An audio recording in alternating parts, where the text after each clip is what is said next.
తెలుగు సాహిత్యంలో విప్లవ సాహిత్యంలో తనకంటూ ఒక ప్రత్యేకమైన స్థానాన్ని ఏర్పరచుకొని సిద్దిపేట నుంచి వెళ్ళి అమెరికా దాకా తన ప్రయాణాన్ని సాగించినటువంటి మహారచయిత నారాయణ స్వామి అన్న మనతోనున్నాడు ఈ రోజు. ఇవాళ నిజానికి ఇక్కడ కూర్చొని మీతో మాట్లాడడం నాకు చాలా సంతోషంగా ఉంది. ఒకటి, ఎప్పుడైనా సరే బాల్యాన్ని జీవితాన్ని గుర్తు తెచ్చుకోవడం ఒక గొప్ప అనుభవం. మంచికైనా చెడుకైనా. మా తాత మా నాన్నకి 3 నెలల వయసు అప్పుడు నేను ఎవరికైనా రుణపడి ఉంటాను నా జీవితానికంటే నా బాల్యంలో నేను ఉంటేవాడిని. బాలరసాలసాల నవపల్లవ కోమల కావ్య కన్యకన్ కూడలకిచ్చి పుచ్చి పడుపు కూడు భుజించుట కన్నా సత్కవులు హాలికులైననేమి కౌద్ధాలికులైననేమి కందమూల వనాంతర సీములు అనే పద్యం. ఇది నా పాపం కాదని ఎగిరి వచ్చి ఎంగిలాకు అంటాడు. మంచి సినిమాలు వచ్చినాయి, ఇప్పుడు బలగం వచ్చింది, మల్లేశం వచ్చింది, ఇట్లాంటి మంచి సినిమాలు తెలంగాణ భాషకు సంబంధించి వచ్చి అన్నిటికంటే బాగా పొర్లి ఏడ్చిన సందర్భం వీరన్ నైట్ కౌంటర్.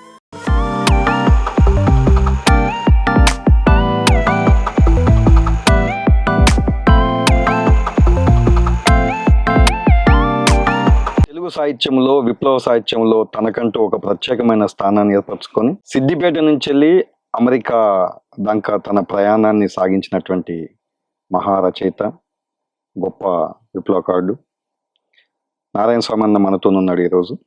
తన జీవిత అనుభవాలను తన సాహిత్యంలోనూ విప్లవ సాహిత్యంలోనూ తను చేసినటువంటి ప్రయాణాన్ని మనతోని పంచుకోవడానికి ఈరోజు మన స్టూడియోకి సామాన్య వచ్చిండు. తన అనుభవాలను మనతో పంచుకోవాలని అన్నను అడుగుతూ, అన్న, మీరు సిద్దిపేట నుంచి వెళ్ళి మొదటగా మీ ప్రయాణాన్ని మొదలుపెట్టారు. అక్కడి నుంచి వెళ్ళి వాసవి ఇంజనీరింగ్ కాలేజ్, తర్వాత హైదరాబాద్ సిటీ విప్లవ సాహిత్యంలో తలమునకలై మొత్తం దాంట్లో తేలియాడి తర్వాత ఇక్కడ ప్రయాణాన్ని ముగించి అమెరికా దాకా ప్రయాణం సాగించారు. ఈ ప్రయాణాన్ని అంతా మీకు మీరుగా అనుకుంటే ఎట్లా ఉంటుంది? దానికంటే ముందు సిద్దిపేటలో మీ బాల్యం స్మృతులను మాతోని కొంచెం పంచుకునే ప్రయత్నం చేయండి. తప్పకుండా. ఇవాళ నిజానికి ఇక్కడ కూర్చొని మీతో మాట్లాడడం నాకు చాలా సంతోషంగా ఉంది. ఒకటి, ఎప్పుడైనా సరే బాల్యాన్ని జీవితాన్ని గుర్తు తెచ్చుకోవడం ఒక గొప్ప అనుభవం. ఆ స్మృతులు మంచికైనా చెడుకైనా ఎప్పుడు కూడా మన వెంబడి ఉండేవి, మనని ఎప్పుడు కూడా నవనవోన్మేషం చేసేవి అవే. ఎందుకంటే ఆ బాల్యం స్మృతులు మన వరి మువ్వులో మంచు బిందువు దాగినట్టు దాగి ఉంటాయి. అవి బయటికి రావడం అంటే కొన్ని సూర్యకిరణాలు పడితే రంగురంగులుగా బయటకు వస్తాయి. సో అట్లా మీతో ఇవాళ మాట్లాడడం, ఆ సూర్యకిరణాలు నా మీద పడి మళ్ళీ రంగురంగులుగా నా బాల్యం గురించి మాట్లాడుకోవడం అనేది నాకు చాలా సంతోషకరమైన విషయం. అన్న, మా నాన్న వాళ్ళది నిజానికి మా నాయనమ్మ వాళ్ళది చిన్నగుండవెల్లి, సిద్దిపేట దగ్గర. మా తాత మా నాన్నకి 3 నెలల వయసు అప్పుడు పక్షవాత బారిన పడ్డాడు. పడ్డప్పుడు మొత్తం మా నాన్నమ్మనే మా నాన్నని పెంచి, అప్పటికి మా అత్తమ్మ కూడా ఉండింది, మా నాన్న వాళ్ళ అక్క, ఆమెకు పెళ్ళయింది. పక్షవాతంతో పడ్డ మా తాతను చూసుకుంటూ మా నాన్నని చదివిస్తూ చాలా కష్టాలు పడింది ఆవిడ. అంటే మా తాత టీచర్ ఉండేవాడు, 7 రూపాయల జీతం 5 రూపాయల జీతంతో. ఇక పక్షవాతం పడితే ఆ జీతం బంద్ అయిపోయింది. ఆ చుట్టూ ఆరేవాళ్ళు ఉండేవాళ్ళు. ఆరేవాళ్ళని గాడిచెర్లపల్లి ఒక ఊరు, ఓకే, గుండవెల్లి పక్కన. సో వాళ్ళందరితో మా నాన్నమ్మ ఒక శ్రామికురాలుగానే పనిచేసింది. మూతకాకులు తీసుకురావడం, ఇస్తార్లు కుట్టడం, ఓకే, మక్కటుకులు దంచడం, వాటిని అమ్మడం. ఆ డబ్బులతో కుటుంబం చాలా కష్టపడి మా నాన్నని చదివించింది. పాపం మా నాన్న కూడా కష్టమైన బాల్యం కదా, డబ్బులు లేని బాల్యం. పైగా పక్షవాతంతో ఉన్న మా తాతను అనేక చోట్లకి తీసుకెళ్లి దయం అవుతుందేమో అని ప్రయత్నం చేయడం. ఇప్పుడు యాదగిరిగుట్టలో మొన్న 3 నెలలు ఆమె యాదగిరిగుట్టలో ఉండిపోయింది. మా తాతకి నయమైంది. వైద్యానికి దేవుని సన్నిధిలో ఉంటే యాదగిరిగుట్టకి నాచారం, యాదగిరిగుట్ట, ఇంకేదో దర్గా, ఎక్కడంటే అక్కడ పోవడం. అసలు నాకు ఇప్పటికీ ఆశ్చర్యం వేస్తుంది. ఇవాళ మనం ఎన్ని సౌకర్యాలు ఉన్నా కానీ ఏదో ఇబ్బందికి లోనవుతూ ఇదవుతూ ఆమె అసలు ఎట్లా పోయింది అప్పుడు. అంత చాలా చాలా గొప్ప జీవితం. అసలు ఇంత ట్రాన్స్పోర్ట్ వ్యవస్థ అప్పటికి లేదు, అసలు లేదు కదా. కాలినడకనే పోవాలి. సిద్దిపేట రావాలంటే కాలినడకనే రావాలి, ఎడ్ల బండి స్తోమత లేదు. సో బాగా పేదరికం నుంచి వచ్చిన సందర్భం. మొత్తం మీద మా నాన్న ప్రయోజకుడై ఉద్యోగం సంపాదించుకున్నాడు టీచర్గా. మా నాన్న టీచర్గా ఉద్యోగం సంపాదించుకున్న తర్వాత చిన్నగుండవల్లిలో ఏదో ఇల్లు ఉంటే దాన్ని తీసేసి సిద్దిపేటకు వచ్చి నాసర్పురలో ఒక చిన్న జాగా కొనుక్కున్నారు. కొనుక్కొని అక్కడ 2 రూమ్లు వేసుకొని అన్న. అట్లా జీవితం మొదలు పెట్టారు. తర్వాత మా నాన్నకి పెళ్లి చేసిన తర్వాత మా నాన్న బీఈడి ట్రైనింగ్ అని హైదరాబాద్ వచ్చినప్పుడు అప్పుడు నేను మా అమ్మ కడుపులో ఉన్నా. అన్న. బీఈడి ట్రైనింగ్ తర్వాత నేను పుట్టాను. అన్న. పుట్టిన తర్వాత 3 months కి తను వెళ్ళిపోయారు మా అమ్మ. అది చాలా విషాదకరం. అది ఇంకా అది మన జీవితాన్ని వెరీ పెయిన్ఫుల్. Painful. సరే అమ్మ లేకపోవడం అప్పుడు నాకు తెలియదు, కానీ మా నాన్న మా నాయనమ్మ నాకు అమ్మ లేకుండానే అమ్మ లేని తనాన్ని నన్ను మర్చిపోయేటట్టు చేశారు.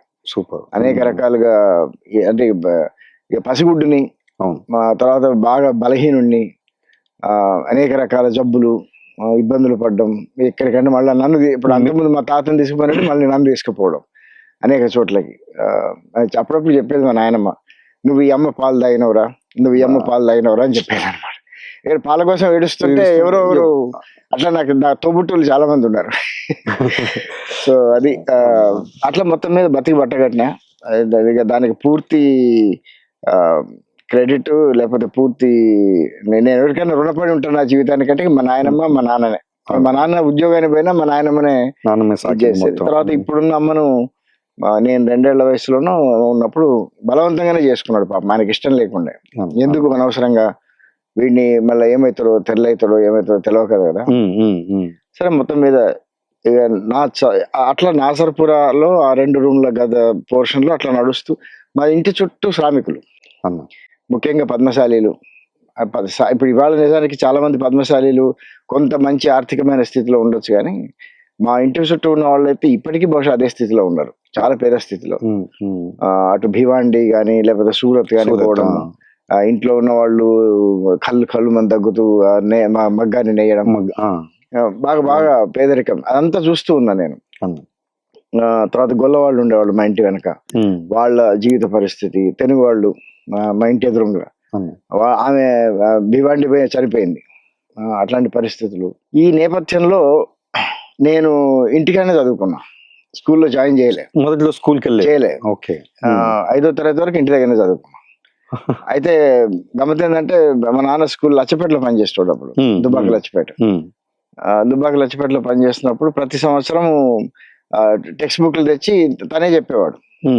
తను ఇంటికి వచ్చినప్పుడు వారానికి కోసం ఇంటికి వచ్చినప్పుడు తను చెప్పేటోడు, మిగతా టైం నేను చదువుకుంటాను. సూపర్. మొత్తం మీద నేను 65లో పుట్టినా.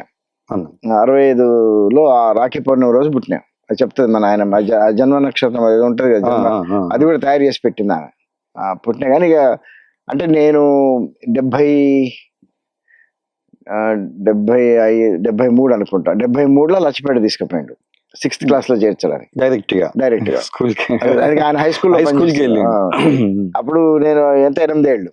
ఇంకా మా బాబుతో అందరూ అన్నారంటే మరీ చిన్నగా ఉన్నాడు, ఏజ్ అని ఎక్కువ రాయించండి లేకపోతే ఇంకొంచెం ఆగండి. నేనేమో ఆగేటట్లేదు. సో అందుకని ఏజ్ 2 ఏళ్ళు ఎక్కువ రాయించి మొత్తం మీద 6th class లో చేర్పించిన తర్వాత 6th 7th మా నాన్న దగ్గరనే చదువుకున్నా లచ్చపేటలో. ఈ లచ్చపేటలో చదువుకోవడం అనేది ఒక రకంగా అంటే సిద్దిపేటలో నా బాల్యము ఒంటరి. ఇంకొక విషయం చెప్పాలి ఇక్కడ, నా బాల్యంలో నేను ఒంటరివాడిని. అవును, నాకు చెల్లెలు అప్పటికి ఇంకా పుట్టలేదు, పెద్ద చెల్లె. ఒంటరివాడిని, ఎవరు దోస్తులు కూడా ఎక్కువ లేరు. చిన్నప్పుడు నాతో నేనే ఆడుకుంటోండి, నాతో నేనే మాట్లాడుకుంటోండి. ఇప్పటికే అలవాటు ఉంది నాకు, అప్పుడప్పుడు నాతో నేను మాట్లాడుకోవడం. అది ఇప్పుడు కవిత్వ సంభాషణ అయింది, అప్పుడేమో బాల్య. సో అట్లా పెరుగుతూ ఇక మా నాన్నమ్మ దగ్గరనే దాదాపు ఇక మా నాన్నమ్మ చెంతనే నేను ఉండేవాడిని ఎక్కువ. ఆ మేరకే నా జీవితము నా పరిధి. ఆమె తన కష్టాలని కథలుగా చెప్పేది. తను ఎట్లా చేసింది, మూతకాకులు ఎట్లా తీసుకొచ్చింది, ఈ చెట్టు ఎక్కి మూతకాకులు తెంపడం, తర్వాత చేతులన్నీ ఆమె కాయలు కాసిపోయాయి పాపం, తెంపి అటుకులు కొట్టేది.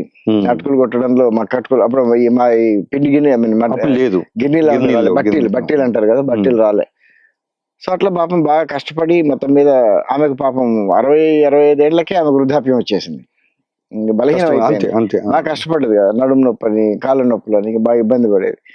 సరే మొత్తం మీద నేను స్కూల్లో చేరుతున్న సందర్భంలో మా నాన్నకు నా మొదటి నుంచి నాకు ఏం చేసిందంటే, చిన్నప్పటి నుంచి ఈ పుస్తకాలు వీటంతా కూడా పద్యాలు బాగా నేర్పించాడు. ఇంట్లో ఉన్నప్పుడు సాయంత్రం రాగానే కూర్చోబెట్టి పద్యాలు నేర్పించేటోడు.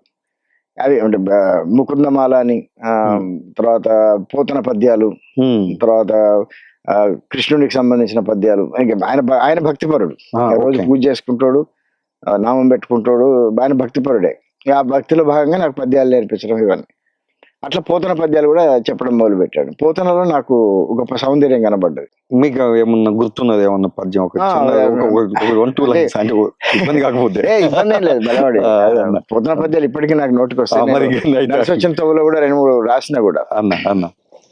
అయితే ఎందుకు దాని ప్రస్తావన తీసుకొస్తున్నా అంటే, గజేంద్ర మోక్షం అని ఉంటది.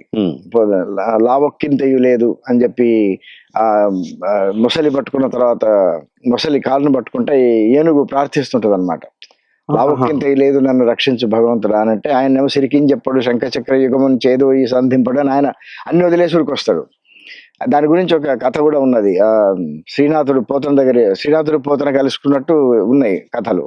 అది నిజమో కాదు తెలియదు కానీ శ్రీనాథుడు అడుగుతున్నాడు, ఏమయ్యా నువ్వు ఇట్లా రాసినవు, విష్ణువు ఏం చెప్పకుండా ఏం పట్టుకోకుండా ఎట్లా వస్తాడు చంపడానికి, వీలైతుంది అసలు? ముసలేమో వాడు రాక్షసుడు, వాడు ఇది ఏనుగుని పట్టుకుని నువ్వు అన్ని వదిలేసి ఎట్లా వస్తాడు అని ఎట్లా రాసినావు అంటాడు. అంటే ఈ లోపల ఎవరో శ్రీనాథం తోటి, అయ్యా మీ కొడుకు బాయిలో పడ్డాడు అని వస్తాడు. ఈయన మొత్తం గోసి గీసి ఏం పెట్టుకోకుండా అట్లే ఉరుకుతాడు. ఉరికి చూస్తే బాయిలో పడలేదు నిజానికి. అప్పుడు పోతానంటాడు, చూసినావా నువ్వే ఇట్లా పోయినావు, మరి పాప మా దేవుడు భక్తుని తోటి అట్లా వచ్చిండని పోలిక చెప్పడానికి కథలు చెప్తారు అనమాట. అంటే పోతనలో ఆ సమయ స్ఫూర్తి, ఇది శ్రీనాథుడు ఏమో బాగా జల్సా కవి.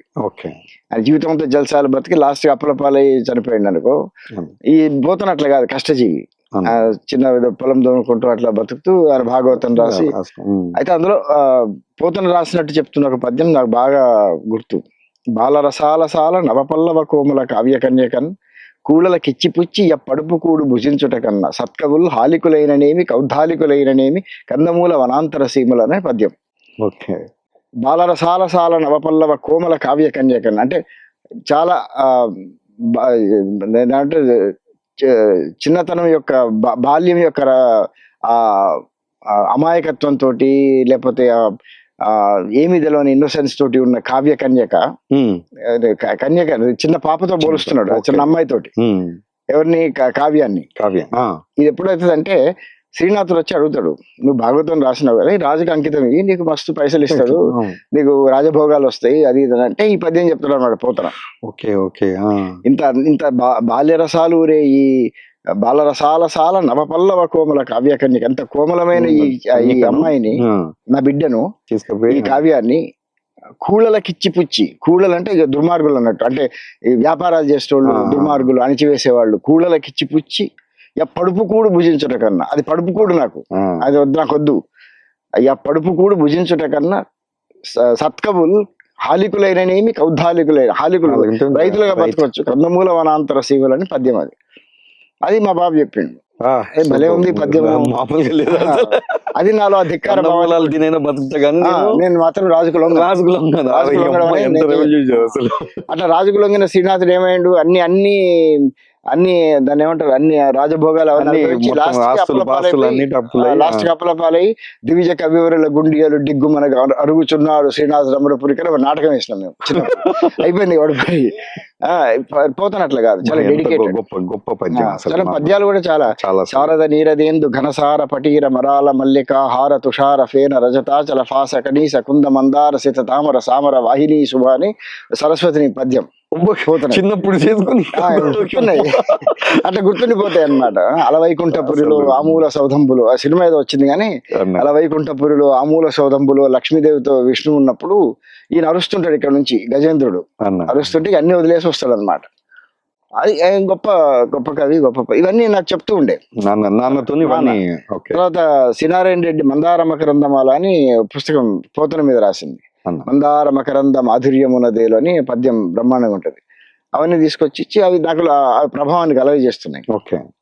ఇక మన లచ్చపేటలో చేరిన తర్వాత స్కూల్ మా క్లాస్మేట్స్ అక్కడ, ముఖ్యంగా లచ్చపేట బాగా వయస్సుల సెంటర్, ఎక్కువ మంది వయస్సుల జనాభా ఉంటది. ఇక కొంత మిగతా జనాభాలు కూడా ఉంటారు, శ్రామికులు వాళ్ళు వీళ్ళు. మా తెలుగు టీచరు సీతారామాచార్య సార్ ఉండేవారు, ఆయన అబ్బాయి కూడా మా క్లాస్మేటే. ఇట్లా అందరం ఉన్న సందర్భంలో పద్యాల పోటీలు పెట్టాను. పద్యాల పోటీలు పెడితే మా బాప అన్నాడు, నువ్వు ఈ పోటీలో నువ్వు పాల్గొవాలి అన్నాడు. పార్టిసిపేట్ చేయాలన్నాడు. చేయాలి. అది అప్పటికి కొన్ని పద్యాలు వచ్చు నాకు, అన్ని రావు. ఆ పిల్లగాడికేమో చాలా వచ్చు. అయితే ఒక హేళన కూడా చేసిండు ఆ పిల్లగాడు. మేము అంటే కాన్షియస్ గా చేసిండు అనుకోదు. మేము శ్రీ వైష్ణవులం, మాకు నోరు తిరుగుతుంది, మేము పద్యాలు అట్లా చెప్పేస్తాము, మీరు ఫలానా కాబట్టి మీ వల్ల కాదు, నువ్వు నాతో ఇట్లా పోటీ పడతావు అనే టైంలో ఛాలెంజ్ చేసి చేసరికి నాకు తట్టుకోలేక మా నాన్నతో చెప్పిన, అన్న మా నాన్న ఇట్లా అంటున్నాడు అంటే, బాపు ఇట్లా అంటున్నాడు, నేను బాపుని పిలుస్తాను, ఇట్లా అంటున్నాడంటే అవన్నీ పట్టించుకోకరా, నువ్వు శ్రద్ధగా నేర్చుకో అని దాశరథి శతకం తీసుకొచ్చి ఇచ్చాను. దాశరథి కరుణాపయోనిధి 100 పద్యాలు, 100 పద్యాలు నేర్చుకున్నా. శతకం నేర్చుకున్నా. నేర్చుకొని ఇక పోటీ రోజు ఇద్దరం మొదలు పెట్టినాం. ఆయనకు అబ్బాయి కూడా మంచి పద్యాలు కంఠత వచ్చినాయి, ధారణ ఉంది. ఇక వాళ్ళ జీవితంలో భాగంగా వచ్చిన నేను మొదలు పెట్టిన. చిత్రం ఏంటంటే నేను గెలిచిన ఆ రోజు. ఓ సూపర్. గెలిచేసరికి అందరూ ఆశ్చర్యపోయింది అనమాట, ఏంది అసలు ఎట్లా నేర్చుకున్నాడు ఈయన పద్యాలు అంటే. మా బాబు కూడా బాగా సంతోషపడ్డాడు. ఆ 6-7 తరగతులు నా జీవితంలో ఈ ముఖ్యంగా ఈ సాహిత్యం వైపు కొంత మలగడానికి నాకు ఉపయోగపడ్డది. అయితే నేను లెక్కలు నాకు బాగా వచ్చని గర్వం నాకు. ఒకసారి 6th క్లాస్ లో ఎగ్జామ్, హాఫ్ ఇయర్లీ ఎగ్జామ్ అనుకుంటే పోయి హాఫ్ అన్ అవర్ లో బయటకు వచ్చేసిన. శేఖర్ సార్ అని ఉండే సిద్దిపేటలో, ఆయన చెప్తుండే మాకు. హాఫ్ అన్ అవర్ లో బయటకు వచ్చేసిన. మా బాబు టీచరే కాబట్టి పోయి నా పేపర్ చూసిండు, ఏంది వీడు ఎంత తొందరగా బయటకు వచ్చిన. 4/100 వచ్చింది. వచ్చేసరికి ఇక మా బాబు వచ్చి రెండు లెంపకాయలు కొట్టాడు. అదే ఫస్ట్ టైం, లాస్ట్ టైం మా నాన్న కొట్టాడు అన్నాను. ఇంకెప్పుడు కొట్టలే. 2 లెంపకాయలు కనీసం రాకపోతే టైం పాస్ చేసి ఎండింగ్ వరకు నుండి పేపర్. అహంకారం అనమాట. అప్పుడు చెప్పిండు, నువ్వు ఏ ఎగ్జామ్ పోయినా సరే మొత్తం చదివి మొత్తం అయిపోయి నువ్వు తొందరగా అయిపోయినా సరే బయటికి పో, చూసుకుంటూ ఉండు, నువ్వు మళ్ళీ చేస్తూ ఉండు అని బాగా నేర్పించాడు. దాని తర్వాత మళ్ళీ నేను ఎప్పుడు ఆ తప్పు చేయలేదు. 7th క్లాస్ లో స్కూల్ ఫస్ట్ వచ్చిన. స్కూల్ ఫస్ట్ వస్తే అప్పుడు రెసిడెన్షియల్ స్కూల్ సర్వేలు ఎగ్జామ్ రాయించిండు. మా బాపు ఏంటంటే అప్పుడు ఆయనకు ఇప్పటికీ నాకు అనిపిస్తుంది, ఆయనకు చాలా ఫ్యూచర్ విజన్ అన్నమాట. కొడుకుని ఎట్లా చదివియాలి, ఎక్కడ చేర్పించాలి, ఏమేమి కాంపిటేటివ్ ఎగ్జామ్స్ ఉన్నాయి, ఎక్కడెక్కడ చదివిస్తే స్కాలర్షిప్ వస్తుంది. ఎందుకంటే తన స్థాయి తనకు తెలుసు. మా సాధారణమైన స్కూల్ టీచరు 1500-1600 జీతము, కొడుకుని చదివిపియాలి, మంచిగా చదివిపియాలి. ఆయనకి ఏంటంటే నన్ను ఐఏఎస్ ఆఫీసర్ చూడాలని ఉండే పాపం. ఆయన జీవిత లక్ష్యం అది. చిన్నప్పటి నుంచి అనేటోడు, నువ్వు ఐఏఎస్ రాయాలి. అట్లా రెసిడెన్షియల్ స్కూల్ రాయిస్తే రెసిడెన్షియల్ స్కూల్ సీట్ వచ్చింది. అదే టైంలో పబ్లిక్ స్కూల్ కోసం అని చెప్పి నేషనల్ లెవెల్ ఎగ్జామ్ ఏదో ఉంటుంది, ముందు డిస్ట్రిక్ట్ లెవెల్ అవుతుంది. పి ఘోష్ అని ఉండే అప్పుడు మెదక్ జిల్లా కలెక్టర్, నాకు బాగా గుర్తు. సంగారెడ్డిలో కలెక్టర్ ఆఫీస్ తీసుకుపోయి ఆమె ఆఫీసులో కూర్చోబెట్టి రాయించండి. నేను ఇంకో 5-6 పిల్లలు. అప్పుడు అన్నట్టు, చూసినావా ఆమె ఆఫీస్ ఎంత బాగుంది, ఆమె కలెక్టర్, నువ్వు అట్లా కావాలి అని చెప్పి అది సెలెక్ట్ అయినా అనుకో. సర్వేలో 1 year ఉన్నా, కానీ ఆ 1 year నాకు ఎందుకు చాలా ఇంటి నుంచి దూరం. ఫస్ట్ టైం ఎప్పుడు మనకి అంత దూరం లేదు, హోమ్ సిక్ ఫీలింగ్. నల్గొండ జిల్లా సర్వేలు అంటే సిద్దిపేట నుంచి రావాలంటే 2 బస్సులు మారాలి, డైరెక్ట్ బస్సు లేదు. పాపం వారం వచ్చేటోడు. ఎందుకంటే నేను అప్పుడు ఎంత 75 కదా, 75 లో సర్వేలో చేరినా. 75-76 8th class almost 8th class లో 75 లో చేరిన. మహేందర్ రెడ్డి మన రిటైర్డ్ డీజీపీ ఆయన నా క్లాస్మేట్. ఓకే. 8th క్లాస్ లో ఒక సంవత్సరం క్లాస్మేట్. పాపం ఆ క్లాస్మేట్ అని గుర్తుపెట్టుకున్న మా విరసం మీటింగ్ పర్మిషన్ కూడా ఇచ్చిండు ఆయన. ఇది బాగుంది.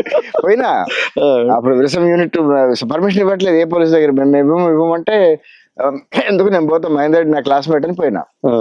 అయితే గుర్తుపట్టి ఏంటి ఏం మీటింగ్ అని అంటే సాహిత్యపరమైన మీటింగ్ అంటే ఆయుధాలు పట్టుకొని వస్తాడు. ఆయుధాలు ఏం పట్టుకుంటారు సార్, బలి వాళ్ళు మాకున్న ఆయుధాలు అంతా కళాలు. సరే ఏదో రాష్ట్ర పర్లేదు తీసుకోండి, ఏం పర్లేదు పెట్టుకోండి మీటింగ్ అని అంటే ఊరేగింపు అదంతా చేసినాం అప్పుడు. ఆ మాత్రం మంచి గుర్తు పెట్టుకున్నాడు. He was very friendly. దాని తర్వాత ఆ 1 year బాగా కష్టపడ్డా, నాకు ఎందుకు నచ్చట్లేదు ఆ వాతావరణం. ఇంకోటి ఏంటంటే నాకు సినిమా పిచ్చి ఎక్కువ. ఓకే. అప్పుడు ఈ పేపర్లలో చిన్న అడ్వర్టైజ్మెంట్లు వచ్చేవి, ఏదో పజిల్ సాల్వ్ చేసి పంపిస్తే సినిమా ప్రొజెక్టర్ పంపిస్తాం అని చెప్పి ఇట్లా అడ్వర్టైజ్మెంట్లు వచ్చేవి. ఇప్పుడు రావట్లేదు అనుకో. అయితే నేను ఆ పజిల్ సాల్వ్ చేసి పంపిస్తే వాడు 50 రూపాయలు ఏదో మనీ ఆర్డర్ చేయమన్నాడు. నా దగ్గర ఉన్నాయే 50-40 ఉంటే ఇంకో 2-3 10 రూపాయలు అట్లా అడుకొని అప్పుడు 50 రూపాయలు పంపించిన. అప్పుడు 50 అంటే చాలా ఎక్కువ. 75 లో వాడు ఆ స్కూల్ కి ఒక డబ్బా పంపించిండు.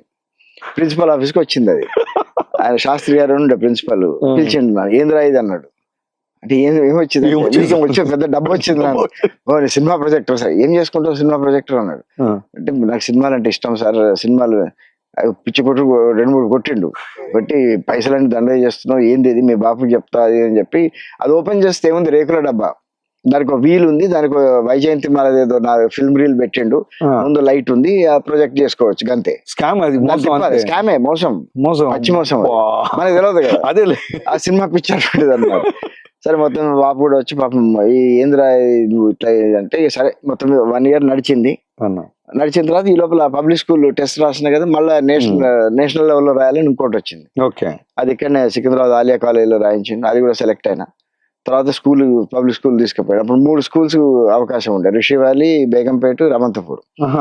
రిషి వ్యాలీ మరీ చల్లగా, మదనపల్లి దూరం, రమంతపుర బేగంపేట అని అందరు బేగంపేట అన్నారు. సరే అని బేగంపేట తీసుకుపోతే అక్కడ నువ్వు ఏ క్లాస్ ఫిట్ అవుతావు అని 8th class లో మళ్ళీ చేర్పించాను. అంటే రిపీట్ చేసిన ఏజ్ కాదు, ఇంగ్లీష్ రాదు నాకు, అది ఇంగ్లీష్ మీడియం స్కూల్, నాకు ఇంగ్లీష్ రాదు, తెలుగు మీడియమే కదా, ఏదో ఇంగ్లీష్ ఒక సబ్జెక్ట్ చదువుకునేది. ఇక్కడ ఇంగ్లీష్ టఫ్ ఉంటది ఆబ్వియస్లీ స్కూల్లో. సరే మొత్తం మీద స్కూల్లో చేర్పించాడు. చేర్పించిన తర్వాత ఎట్లా నాకు ఇప్పటికి బాగా గుర్తుంది, అక్కడ డబ్బులు ఉన్నోళ్ళు, హైదరాబాద్ పబ్లిక్ స్కూల్, అదే భయంకరమైన రిచ్, IAS ఆఫీసర్లు, IPS ఆఫీసర్లు, MLAలు, MPలు, ల్యాండ్ లార్డ్లు, మేము ఫస్ట్ రోజు జాయిన్ కావడానికి సందుక పెట్టబట్టుకొని వచ్చినాం, నేను మా బాబు. మాకు హోటల్లో ఉండడం అవన్నీ తెలియదు మా బాబుకు. రేపు రిపోర్ట్ చేయాలి, సో ఇవాళ ఈవినింగ్ పోయినాం సందుక పెట్టుకొని. పోయేసరికి స్కూల్లో మా గూర్ఖా నన్ను విచిత్రంగా చూస్తున్నాడు మమ్మల్ని, ఏంది మీరు అంటే ఇట్లా అడ్మిషన్ వచ్చింది, మరి రేపు రావాలి మీరు ఎక్కడ హోటల్ ఉండిపోండి అన్నాడు. అంటే మా బాబు ఆయన తర్వాత హిందీలో మాట్లాడు, మా బాబు హిందీ పండిట్ కదా, హిందీలో మాట్లాడితే ఠీకే ఇద్దరు సోజా అన్నాడు. అక్కడనే ఏదో రూమ్ లో ఉంటే ఆ రూమ్ లో పడుకున్నాం, ఇద్దరం పడుకుని అక్కడనే స్నానం చేసినాం, బయట బాత్రూమ్ ఉంటే. ఇది నాకు ఇప్పటికీ ఆశ్చర్యం అనిపిస్తుంది, అంటే అంత పెద్ద స్కూల్ కి ఎంత సాధారణంగా సందుక అది పట్టుకొని పోయినాం. అప్పుడు వాళ్ళు స్కూల్లో జాయిన్ అయ్యాలంటే పెద్ద లిస్ట్ ఇచ్చిండ్రు, 6 ఖాకీ షర్ట్లు, 6 ఖాకీ షార్ట్లు, 6 socks, 2 shoes, నల్ల షూస్ 2, స్పోర్ట్స్ షూస్ 2, జోధ్పూర్ కోట్లు, ప్యాంట్లు. మా బాబు 10 నెలలు కష్టపడ్డా చేయలేడు ఆ పని. చూసి ఇట్లా ఉంది, సర్వేలే బాగున్నట్టుంది కదా. సరే మొత్తం మీద ఒక 2 షర్ట్లు 2 ప్యాంట్లు అట్లా ఏదో కుట్టించుకొని తీసుకుపోయాను. తీసుకుపోయిన తర్వాత ఆ గూర్ఖా పాప మంచోడు ఉండే, పడుకొని ఇచ్చి తెల్లారి పొద్దున పోయి రిపోర్ట్ చేసి ఆ ప్రిన్సిపల్ అడిగిండు, ఎక్కడ ఉన్నారు మీరు ఏంటంటే ఇక్కడనే ఉన్నాం అన్నాడు. ఆ ప్రిన్సిపల్ కూడా నోరు తెరిచిండు, కానీ చాలా మంచి మనిషి ఉండే, హర్షలాల్ దత్ అని, మధ్యప్రదేశ్ నుంచి, వెరీ వెరీ నైస్ పర్సన్. ఆయన అర్థం చేసుకున్నాడు, I understand your son is joining with scholarship, I understand, but ఇక్కడ కొన్ని మినిమం స్టాండర్డ్స్ ఉంటాయి, అవి తప్పదు మెయింటైన్ చేయాలి, బట్ నా చేతనంతా మీకు హెల్ప్ చేస్తాను అని చెప్పి మళ్ళీ అదే టెస్ట్ రాసి 8th class లో చేర్పించాను. ఇక అక్కడి నుంచి నా కష్టాలు మొదలైనవి. ఇంగ్లీష్ రాదు, మిగతా వాళ్ళతో నేను సరితూగలేను ఏ రకంగా, వాళ్ళకి ఒక్కొక్కరికి 2 షూస్, 3 షూస్, సాక్స్, ప్యాంట్లు, షర్ట్లు, మన దగ్గర ఉన్నాయి 2 జతలు. ఇది రెసిడెన్షియల్ స్కూల్, హాస్టల్లో చేర్పించాను. వెస్ట్ వింగ్ లో ఉన్నాం, వెస్ట్ వింగ్ 2 ఉన్నాయి, ఈస్ట్ వింగ్ వెస్ట్ వింగ్ అని ఉంటది, వెస్ట్ వింగ్ లో చేర్పించాను. చేర్పించి అక్కడ సార్లకు కూడా పరిచయం చేసిండు, చంద్రశేఖర్ సార్ అని ఉండే, ఇంగ్లీష్ చెప్తుండే, చాలా మంచి మనిషి ఆయన. ఆయనకు పరిచయం చేస్తే మా బాబుని చూడగానే పాపం ఆయన టీచర్ అని ఆ గౌరవం, మా బాబు తెల్ల ధోతి తెల్ల లాల్చి వేసుకుని నామం పెట్టుకుని ఉంటుండే. పరిచయం చేసి ఇట్లా అని చెప్తే don't worry will take care of your son అది అని పోయిన తర్వాత ఇక మిగతా పిల్లలు వాళ్ళ లెవెల్ ఏంది, మన లెవెల్ ఏంది, ఇంగ్లీష్ రావట్లేదు. సిద్దిపేట అని కూడా తెలియదు అక్కడ చాలా మంది. అంతే, ఇవాళ సిద్దిపేట ఇప్పుడు కమ్యూనికేషన్ లేదు కదా, లేదు. సిద్దిపేట అంటే ఎట్లా వచ్చినావు నువ్వు అని అడిగిండు. ఒకడేమో నేను పలానా చోటు నుంచి ఫ్లైట్ తీసుకుని వచ్చిన, పలానా ఇట్లా చెప్తున్నారు అందరూ. నేను కూడా ఫ్లైట్ తీసుకుని వచ్చిన చెప్పిన. ఎక్కడి నుంచి అంటే సిద్దిపేట ఎయిర్పోర్ట్ ఉంది అంటే ఉంది అన్న. అంటే ఇప్పుడు చాలా జోక్ గా ఉంది, కానీ అట్లా ఉండేది పరిస్థితిగా బనాయించడం. మొదటి నుంచి ర్యాగింగ్, బనాయించడం, తక్కువ చేసి చూడడము, భాషను హేళన చేయడం, ఇంగ్లీష్ రాదు, అట్లా నడిచింది. అయితే నేను ఒక్కటి మాత్రం మ్యాథ్స్, ఫిజిక్స్, కెమిస్ట్రీలో మనం తురుముకాన్లం బాగా వచ్చేది. నిజంగా బాగొచ్చేదా? మళ్ళీ తర్వాత పికప్ అయినా కదా, అది ఫస్ట్ కొట్టిన తర్వాత మ్యాథ్స్, ఫిజిక్స్, కెమిస్ట్రీ మనకు 100 out of 100, 60, 80, 90 out of 100 వచ్చేది. అంతకంటే తగ్గింది ఎప్పుడు లేదు. వాళ్ళకేమో రావు అవి. సో ఎగ్జామ్స్ రాగానే వీళ్ళు చూసిండ్రు నన్ను ఇంటర్నల్స్ అవి రాస్తున్నప్పుడు వీడికి ఇవి వచ్చు బాగా అని చూసిండ్రు, అవి చెప్పించుకోవాలి నాతోటి. నా ఎగ్జామ్ కూడా విడిచిపెట్టి వాళ్ళకి చెప్పాలి, ఓ లేకపోతే కొట్టేటట్టున్నారు. ర్యాగింగ్, అది అదే ragging బనాయించడం type, అన్నమాట, బనాయించడం. డామినేషన్ చేయడం. అది ఎట్లా అంటే హ్యూమిలియేషన్ వచ్చింది. ఉంటది అది అయితే అట్లాంటి వాతావరణంలో కూడా మంచి విలేజ్ మిత్రులు నుంచి వచ్చిన వాళ్ళకు బాగా అది humiliation. ఇప్పుడు కూడా ఆ హ్యూమిలేషన్ ఉంది. ఉన్నది. అప్పుడు అది ఇంకా ఎక్కువ ఉండేది, City culture. ముఖ్యంగా ఆర్థిక అంతరాలు ఉన్నాయి. మేజర్ తర్వాత ఈ విలేజ్ నుంచి రావడం ఇదంతా ఉన్నది. ఈ క్రమంలో నాకు కొంతమంది మంచి స్నేహితులు కూడా ఉన్నారు స్కూల్లో. సహజంగా నన్ను అర్థం చేసుకుని కొంత నాతో పాటు ఉండి ఈ మెల్లమెల్లగా ఇంగ్లీష్ పికప్. మా తెలుగు టీచర్ నన్ను బాగా ఇష్టపడేవాడు, ఎందుకంటే తెలుగు బాగా వస్తుంది. వీళ్ళకి తెలుగు రాదు మిగతా వాళ్ళకు. తెలుగులో నేను టాపర్ ఎప్పుడు మొదటి నుంచి. ఆయన్నే పద్యాలు నేర్పించడం, ఇంకా కొత్త సాహిత్యాన్ని పరిచయం చేయడం, పుస్తకాలు పరిచయం చేయడం. నాకు ఆయన లాస్ట్ ఆటోగ్రాఫ్ లో కూడా నా ప్రియ శిష్యుడు స్వామికి అని చెప్పి రాసిండు ఆటోగ్రాఫ్ లో, అవునా, స్కూల్ నుంచి బయటకు వచ్చినప్పుడు. సో అట్లా బాగా ఇది చేస్తాం. ఈ క్రమంలోనే ఈ కవిత్వం పట్ల దీని పట్ల బాగా ప్రేమ పెరిగింది.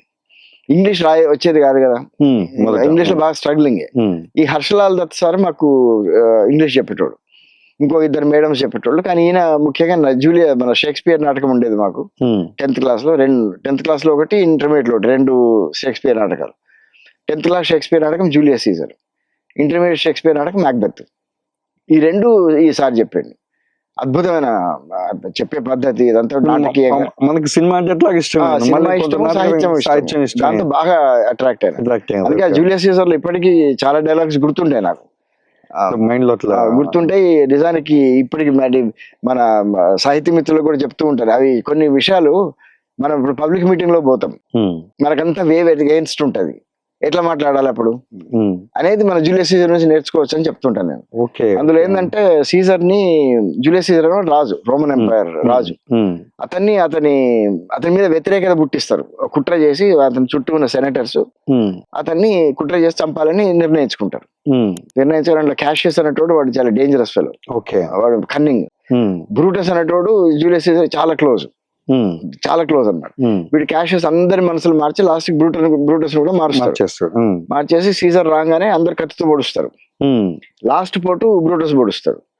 పొడవగానే వీడు వెనకకి తిరిగి నువ్వు కూడా నా బ్రూటస్ అంటాడు, ఎట్టు బ్రూట్ అంటాడు. చాలా పాపులర్ డైలాగ్ అది.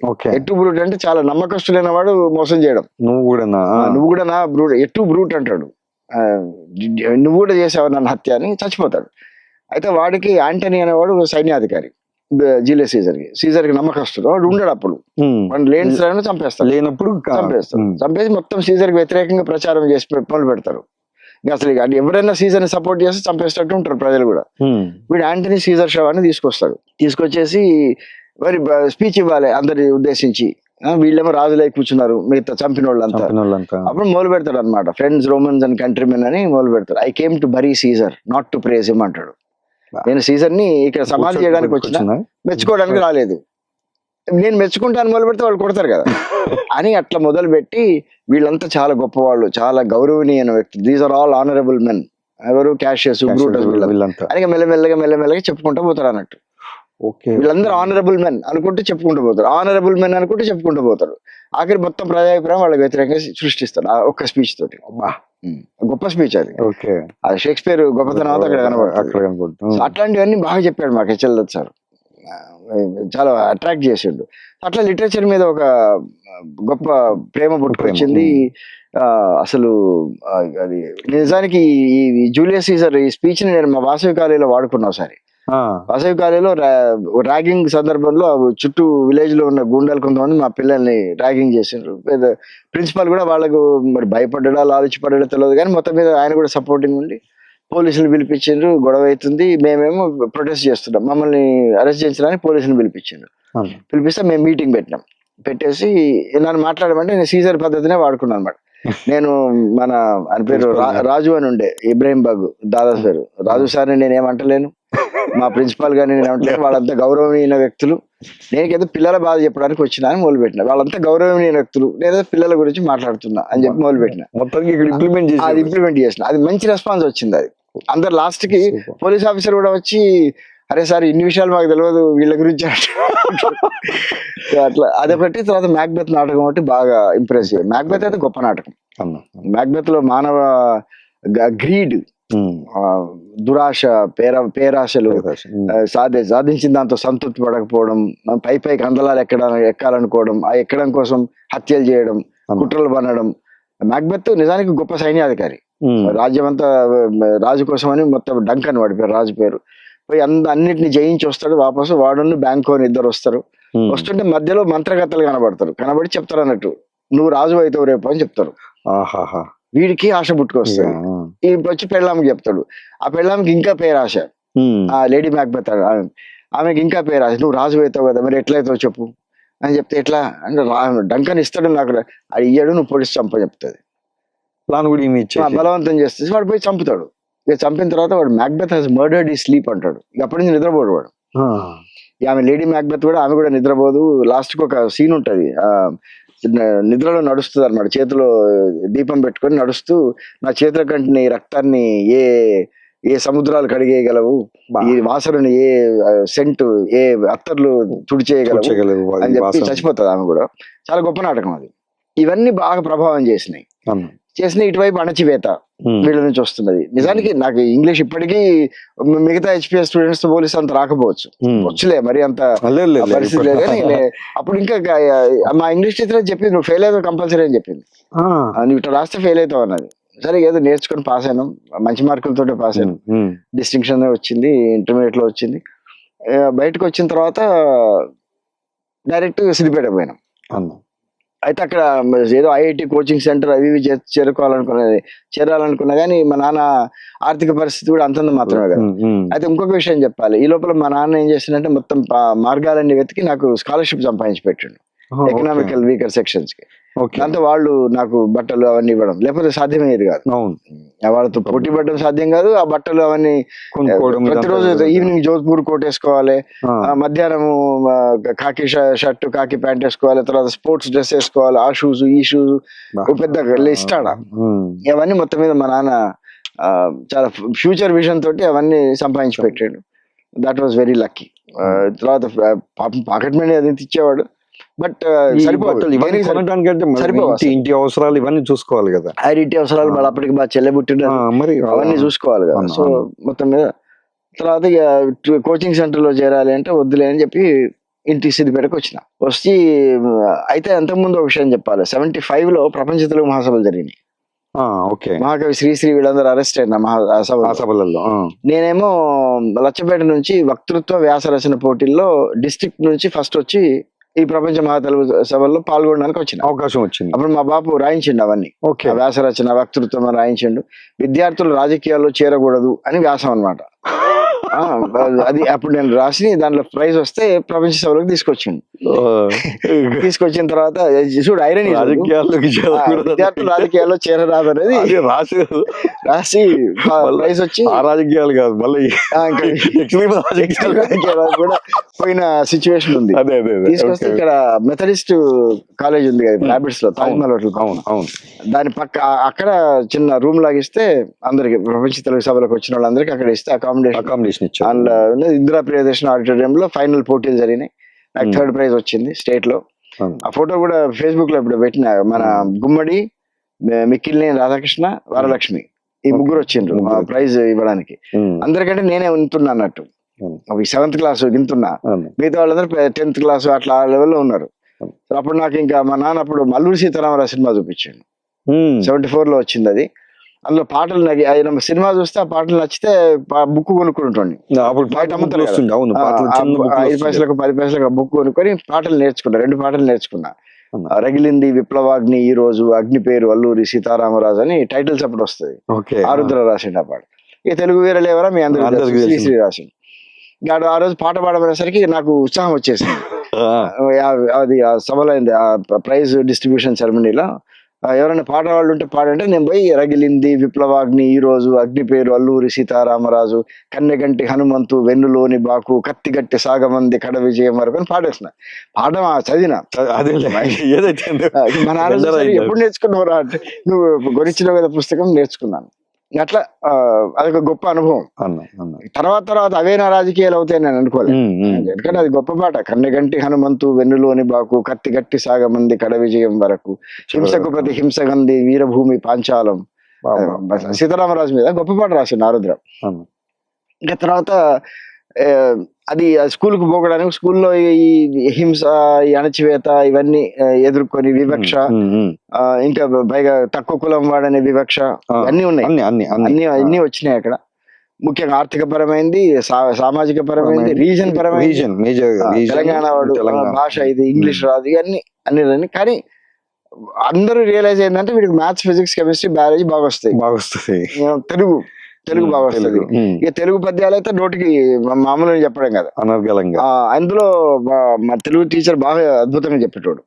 అది శ్రీశ్రీ పద్యం ఒకటి ఉండేది, ఖడ్గ సృష్టిలో ఉంది, ఏవి తల్లి నిరుడు కురిసిన హిమ సమూహంలో. నిజానికి ఆ శ్రీశ్రీ రాసిన ఆశ్చర్యం వేస్తుంది కూడా మనకు. చక్రవర్తి అశోకుడెచ్చట, జగద్గురువు శంకరుండెచ్చట, ఏవి తల్లి నిరుడు కురిసిన హిమ సమూహములు, షాజహాన్ అంతఃపురంలో షట్పదీసింజానం ఎక్కడ, కృష్ణరాయని బాహుజాగ్రత్ బాలబాగ్డులు ఏవి తల్లి, బాలచంద్రుని బ్రహ్మనాయుని పౌరుషం ఏది తల్లి, ఝాన్సీ లక్ష్మి ఎక్కిన సైంధవం నేడేది తల్లి అనే హిస్టరీ గురించి చెప్తూ లాస్ట్ కు మాట్లాడు, ఏవి తల్లి నిరుడు కురిసిన హిమ సమూహములు, పసిడి రెక్కలు విసిరికాలం పారిపోయిన జాడలేవి, ఏవి తల్లి నిరుడు కురిసిన హిమ సమూహములు. ఆ లైన్స్ బాగా పట్టుకున్నాయి నాకు. కాలం ఇప్పుడు నేనంతా ఈ పసిడి రెక్కల కాలం గురించి చెప్తున్నా కదా. ఇంకా పసిడి రెక్కలు విసిరికాలం పారిపోయిన జాడలేవి, ఏవి తల్లి నిరుడు కురిసిన హిమ సమూహములు. ఇది ఫ్రెంచ్ కవితకి అనువాదం అట. అసలు అనువాదంలో లేదు అది. Where are the snows of the yesteryears అని ఫ్రాన్స్వా విలాన్ పోయం కి అనువాదం అది. అది బాగా ఇంప్రెస్ చేసింది. మిగతా పద్యాలు ఏవో జలది విలోల వీచి విలసత్కల కాంచి సముంచిత నన్నయ్య పద్యాలు, పెద్ద నది అదేంటి యువతవి భీతహరిణి యక్షులని పెద్దల ఇవన్నీ నేర్చుకుంటున్నాం. కానీ ఇది బాగా ముద్రేసింది. ఇందులో ఏదో ఉన్నది, ఏదో లితం ఉన్నది. శ్రీశ్రీ అంటాడు కూడా ఉన్నాడు, బాగా రాసిండు అని అర్థమైంది. నేను అడిగిన సార్ ఎవరు సార్ శ్రీశ్రీ అంటే, బాగా రాస్తాడయ్యా మంచి పోయేట్టు, కానీ వీళ్ళందరూ ఉన్నారు కదా వీళ్ళందరూ చదవాలంటే పాపం ఆయన పెద్ద ఆయన సాంప్రదాయం అట్లా కొంత. తెలుగులో గోల్డ్ మెడలిస్ట్, 10th క్లాస్ లో, ఇంటర్మీడియట్ లో రెండిట్లో గోల్డ్ మెడలిస్ట్. నేను ఇంకొక విషయం కూడా చెప్పాలి ఇక్కడ, అడోబీ వాడుతున్నావు కదా అడోబీ ప్రీమియర్, దాని సిఇఓ పేరు శాంతను నారాయణ. ఆయన హెచ్పిఎస్ మా స్కూలే, నాకంటే 1 year సీనియర్. సూపర్. అంటే పరిచయం ఉన్నాను మీకు? అంటే ఈ స్కూల్లో పరిచయం, ఇప్పుడు నేను ప్రత్యేకంగా పరిచయం చేసుకోలేదు. అయితే ఆయన ఇంగ్లీష్ లో ఫస్ట్ వచ్చింది, నేను తెలుగులో ఫస్ట్ వచ్చిన. మేమిద్దరం డిబేట్స్ పోయేటోళ్ళం. ఆయన ఇంగ్లీష్ డిబేట్, నేను తెలుగు డిబేట్. ఆయనకి ఇంగ్లీష్ డిబేట్ లో ప్రైజ్ వచ్చేది, నాకు తెలుగు డిబేట్ లో ప్రైజ్ వచ్చేది. తెలుగు డిబేట్ లో ప్రైజ్ వచ్చి నేను ఇక్కడ ఉన్నా, ఇంగ్లీష్ డిబేట్ లో వచ్చేది అక్కడ. అట్లా శాంతను హైదరాబాద్, అతనే హైదరాబాద్ సెటిల్డ్ ఆయన. మొన్న ఎవరో పంపించారు అనమాట, దాంట్లో ఉంది Telugu 10th class first prize Telugu Swami Narayana Swami, VVN Swami, English 11th class first prize Shantanu అని. 12th లో నాకు గోల్డ్ మెడల్ వచ్చింది, ఆయనకి ఇంగ్లీష్ లో గోల్డ్ మెడల్ వచ్చింది. సూపర్. సో అట్లా అదొక లింక్ అనమాట చిన్నది.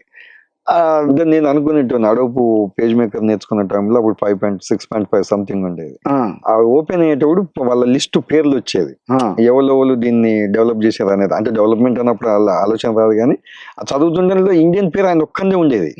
ఆహా, ఇండియన్ ఒక ఆయన ఉన్నాడా ఇక్కడ అని. అంటే అప్పుడు ఆయన ఏ పొజిషన్ లో తెలియదు. ఇప్పుడు మీరు అంటుంటే సిఇఓ అయింది. చాలా తెలివైన ఆయన, మంచి రైటర్. అప్పటి నుంచి మొదటి నుంచి ఉన్నాడు. ఆల్దర్స్ నుంచి వెళ్ళి, ఆల్దర్స్ పేజ్ మేకర్ నుంచి వెళ్ళి అడోపుగా మారింది. అడోపు నుంచి వెళ్ళి ఇప్పుడు అంటే పేజ్ మేకర్ తీసేసి ఇప్పుడు ఇన్ డిజైన్ అనేది తీసుకొచ్చాను.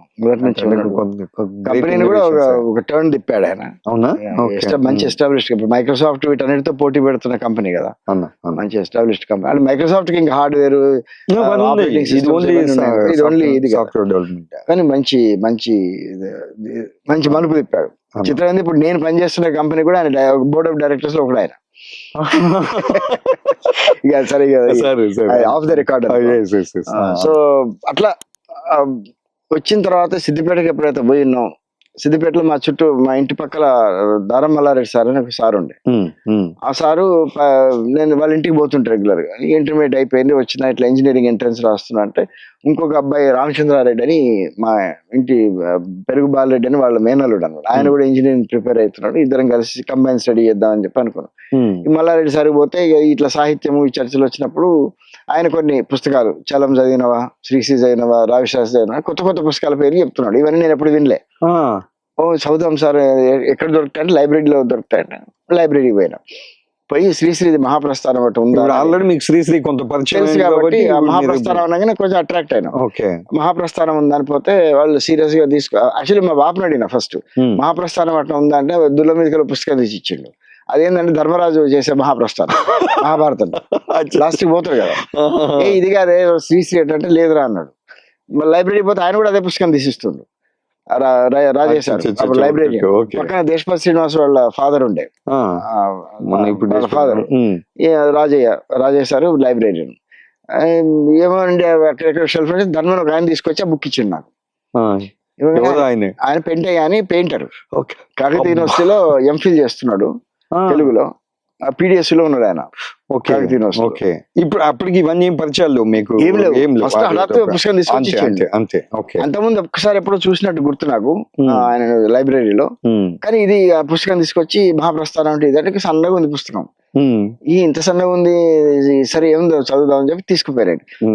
చదివి మళ్ళీ కలుద్దాం మాట్లాడుకుందాం అన్నాడు. మొత్తం ఆయన షర్ట్ అంతా పెయింట్ మార్కులతోటి మనిషి విప్లవకారులానే ఉంటాడు అన్నట్టు.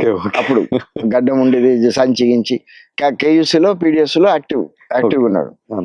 అప్పుడు మన శేషు వీళ్ళందరూ కేయూస్ లో ఉన్నారు కదా,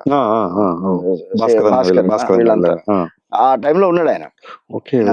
శేషు అంటే తెలుసు ఆయనకు బాగా తెలుసు. అప్పటికే శేషు అక్కడ మంచి నాయకుడు. ఇక అట్లా ఇంటికి తీసుకుపోయి మహాప్రస్థానం చూసేసరికి ఫస్ట్ చలం ముందు మాట ఇదంతా మహాప్రస్థానానికి సంబంధించిన గొడవ, ఇందులో సెక్స్ కి సంబంధించిన విషయాలు లేవని చలం మీద. సెక్స్ అంటే ఏంది, చలం ఏంటి, సరే చదువుదాం లేని చదివి కొంచెం ముందుకు పోండి కెరటాల్లాగా వచ్చి కొడతాయి అది ఇది అని చెప్పి చలం రాస్తాడు కదా. అద్భుతమైన ముందు మాట యోగ్యతా పత్రం. అర్ణవంలో పడండి, శ్రీశ్రీ పద్యాల అర్ణవంలో పడండి, కెరటాలు మొహానికి వచ్చి కొడతాయి, తర్వాత మళ్ళీ ఆ చలమే నయమని వెనక్కి తిరిగి వస్తారు అంటే అట్లా అంటే రాస్తాడు ఆయన. రాసి బాధ ఉదయ్ చెప్పారు నాకంటే బాగా, రక్తము కన్నీళ్లు కలిపి కొత్తడానికి తయారు చేశాడు శ్రీశ్రీ ప్రపంచానికి. ప్రపంచం బాధ అంతా కృష్ణశాస్త్రి, శ్రీశ్రీ బాధ సొంత బాధ, కృష్ణశాస్త్రి బాధ అంతా ప్రపంచం బాధ అని చెప్పి ఆ రెండింటి పోలికలు చెప్తూ అద్భుతమైన ముందు మాట, హిస్టారికల్ అది. ఆ యోగ్యతా పత్రం చదివేసరికి నాకు కళ్ళు బయర్లు గమ్మినాయి. ఏంది ఈ స్టైల్, ఏంది ఈ పద్ధతి, ఏంది అసలు ఈ వాక్యం నేను ఎప్పటితో చదవలేదు. ఎందుకంటే టెక్స్ట్ బుక్స్ లో మనకి అప్పుడు చలం కథలు అవి ఉండేవి కావు. అవును, ఏవో విశ్వనాథ కథలు, విశ్వనాథ సాహిత్యం, ఇట్లా జాషువా పోయం ఒకటి ఉండింది అనుకుంటా, ఒకటి దూర్జటి, ఇట్లాంటి పోయమ్స్ అన్ని ఉండేటివి. సో ఇది చదివేసరికి బయర్లు గమ్మినాయి. పోయేసరికి మరో ప్రపంచం పిలిచింది. అది టర్నింగ్ పాయింట్ మనకు. నిజంగా చాలా మంది అంటారు మహాప్రస్థానం చదివి ఈ రాజకీయాల్లోకి వచ్చిన వాళ్ళని, నేను దాని ప్రత్యక్ష సాక్షి అనుకో. ఆనాడు బాలరసాల సాల నవపల్లవ కోమల కావ్య కన్యకని ఎంత ఇన్ఫ్లుయెన్స్ చేసిందో తర్వాత క్రమంలో మహాప్రస్థానం అంత ఇన్ఫ్లుయెన్స్ చేసింది. ఇక మళ్ళీ పోయి అన్ని చదివేసరికి కొన్ని పద్యాలు అర్థం కావు. శ్రీశ్రీ మహాప్రస్థానం ఇప్పటికీ అర్థం కాని పద్యాలు చాలా మందికి ఉన్నాయి. చెప్పుకోరు పోతే బయటికి సిగ్గుపడతారు ఏంది ఇదని. ఎగిరించకు లోహ విహంగాలను, కదిలించకు సుప్త భుజంగాలను, ఉండని మనోవల్మీకర్లో మస్తిష్క కులాయంలో సాహసి అనే పోయం. ఆ తర్వాత స్వప్నాలు కరిగించి, రాజ్యాలు రగిలించి, రక్తాలు మండించి, ఒకటి తూర్పు దిక్కుకు, ఒకటి ఊదీచికి ఆశాదూతలు. ఈ పోయమ్స్ అన్ని వెంటనే మనకు స్పష్టంగా అర్థం కావు.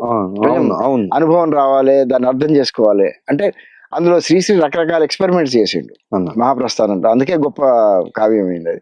ఒకటి డైరెక్ట్ గా తాకే పద్యాలు ఉంటాయి, మరో ప్రపంచం పిలిచింది, పొలాలనన్ని హలాల దున్ని, ఇవన్నీ డైరెక్ట్ గా తాకే పద్యాలు. ఇవన్నీ మనకి బాగా ఇన్స్పైర్ చేస్తాయి.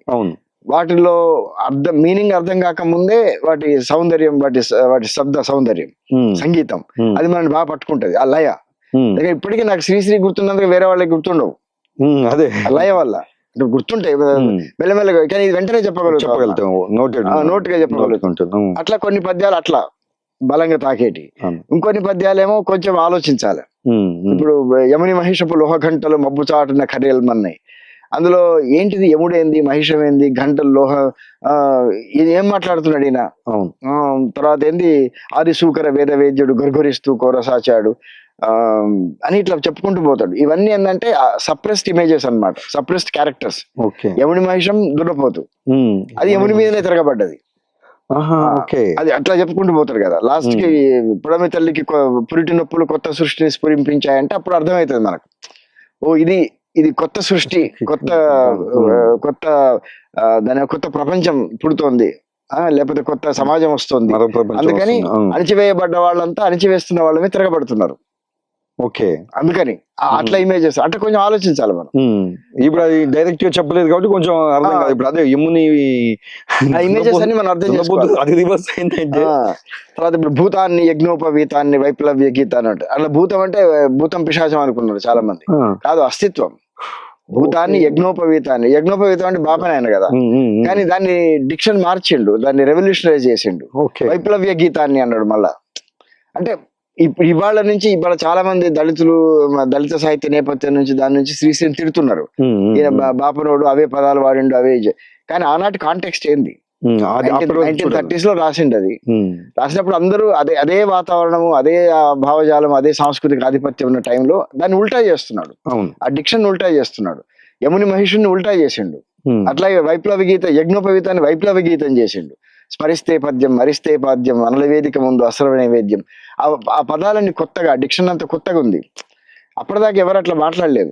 నిజానికి దానికంటే ముందు వచ్చిన కవితలు కూడా, పుస్తకంలో కూడా శ్రీశ్రీ సుప్తకంకాళాలు గురించి రాస్తాడు ప్రభవలు, ఆయన మొదటి సంకలనంలో. అందులో లాస్ట్ పోయమ్స్ లో ఈ మార్పు కనబడుతుంటది మనకు. ఆయన వొరేషియస్ రీడర్, ప్రపంచ సాహిత్యాన్ని చదువుకున్నాడు. అబూ రామకృష్ణరావు గారు వైజాగ్ లైబ్రరీలో ఆయనకు ఫ్రీ హ్యాండ్ ఇచ్చేసిండు. రోజుకి 24 గంటలు ఉంటే 28 గంటలు చదువుతాడు బహుశా. అట్లా మన ప్రోగ్రెసివ్ రైటర్స్ మేనిఫెస్టోని పోయం గా దించేసిండు కదా, పొలాలన్నీ హలాలదు.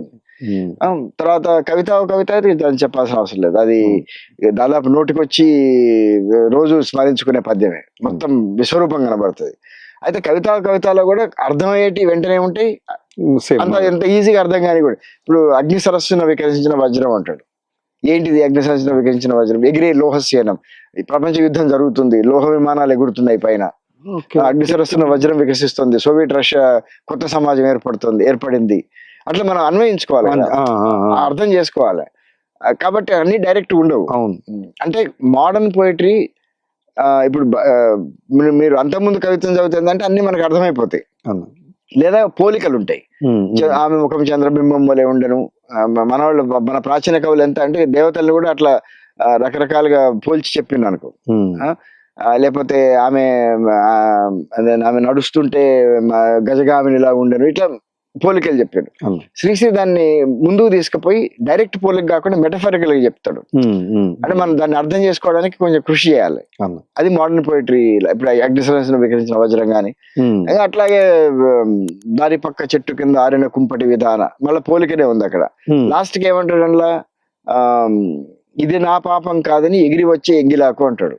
ఆ చచ్చిపోతుంది ముసలామె భిక్షగత్తె, ఆ పాపం నాది కాదని ఎంగిలాకి ఎగిరి వస్తుందట. అక్కడ మీకు మొత్తం ఒక కొత్త ప్రపంచం కనబడుతుంది కదా. అంత అది కవిత్వం, అది హృదయాన్ని తాకే కవిత్వం. ఏదో మనం నినాదాలు ఇచ్చి లేకపోతే ఉన్నది ఉన్నట్టు చెప్తే గొప్ప కవిత్వం కాదు కదా. అట్లా శ్రీశ్రీ ఒక కొత్త మార్గాన్ని నిర్దేశించాడు. అది తెలుగు సాహిత్యానికి మరి చెప్పుకోవాలి. అది ఆ శ్రీశ్రీ పోయమ్స్ అన్ని బాగా మిమ్మల్ని బాగా ఇన్ఫ్లుయెన్స్ చేసినాయి. నోటికి వచ్చేసినాయి పద్యాలు. నేను చదువుతున్నా, మా బాపు వింటున్నాడు, ఏంది వీడి సంగతి, ఏంది ఇంజనీరింగ్ ప్రిపేర్ అయితే ఏంది వీడి పరిస్థితి అని చెప్పి, ఏమిరా చదువుకుంటున్నా అని చెప్పి. అట్లా ఇంతకుముందు ఏమో చిన్నప్పుడేమో డిటెక్టివ్ నాలుగు పుస్తకాలు చదివేది పెట్టుకొని, ఇప్పుడేమో మహాప్రస్థానము ఇట్లాంటి చలం పుస్తకాలు, ఇవన్నీ చలము, రావి శాస్త్రి, కుటుంబరావు, ఇవన్నీ చదువుతూ ఉన్నా. రోజు లైబ్రరీ పోవడం, తెచ్చుకోవడం, చదవడం. ఈ మన పెంటను కూడా గైడ్ చేయడం, ఏ బుక్ చదవాలని ఆయన దగ్గర పెద్ద లైబ్రరీ. మళ్ళా అది శ్రీశ్రీ చదువుతున్న టైంలో ఆయన దిగంబర కవిత్వం ఇచ్చిండు.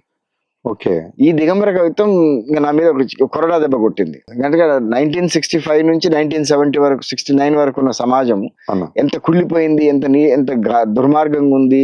కరప్షన్, అవినీతి, దాన్ని ఏమంటారు, రాజకీయ నాయకుల పంచనబడడం, కాంట్రాక్టర్లకు.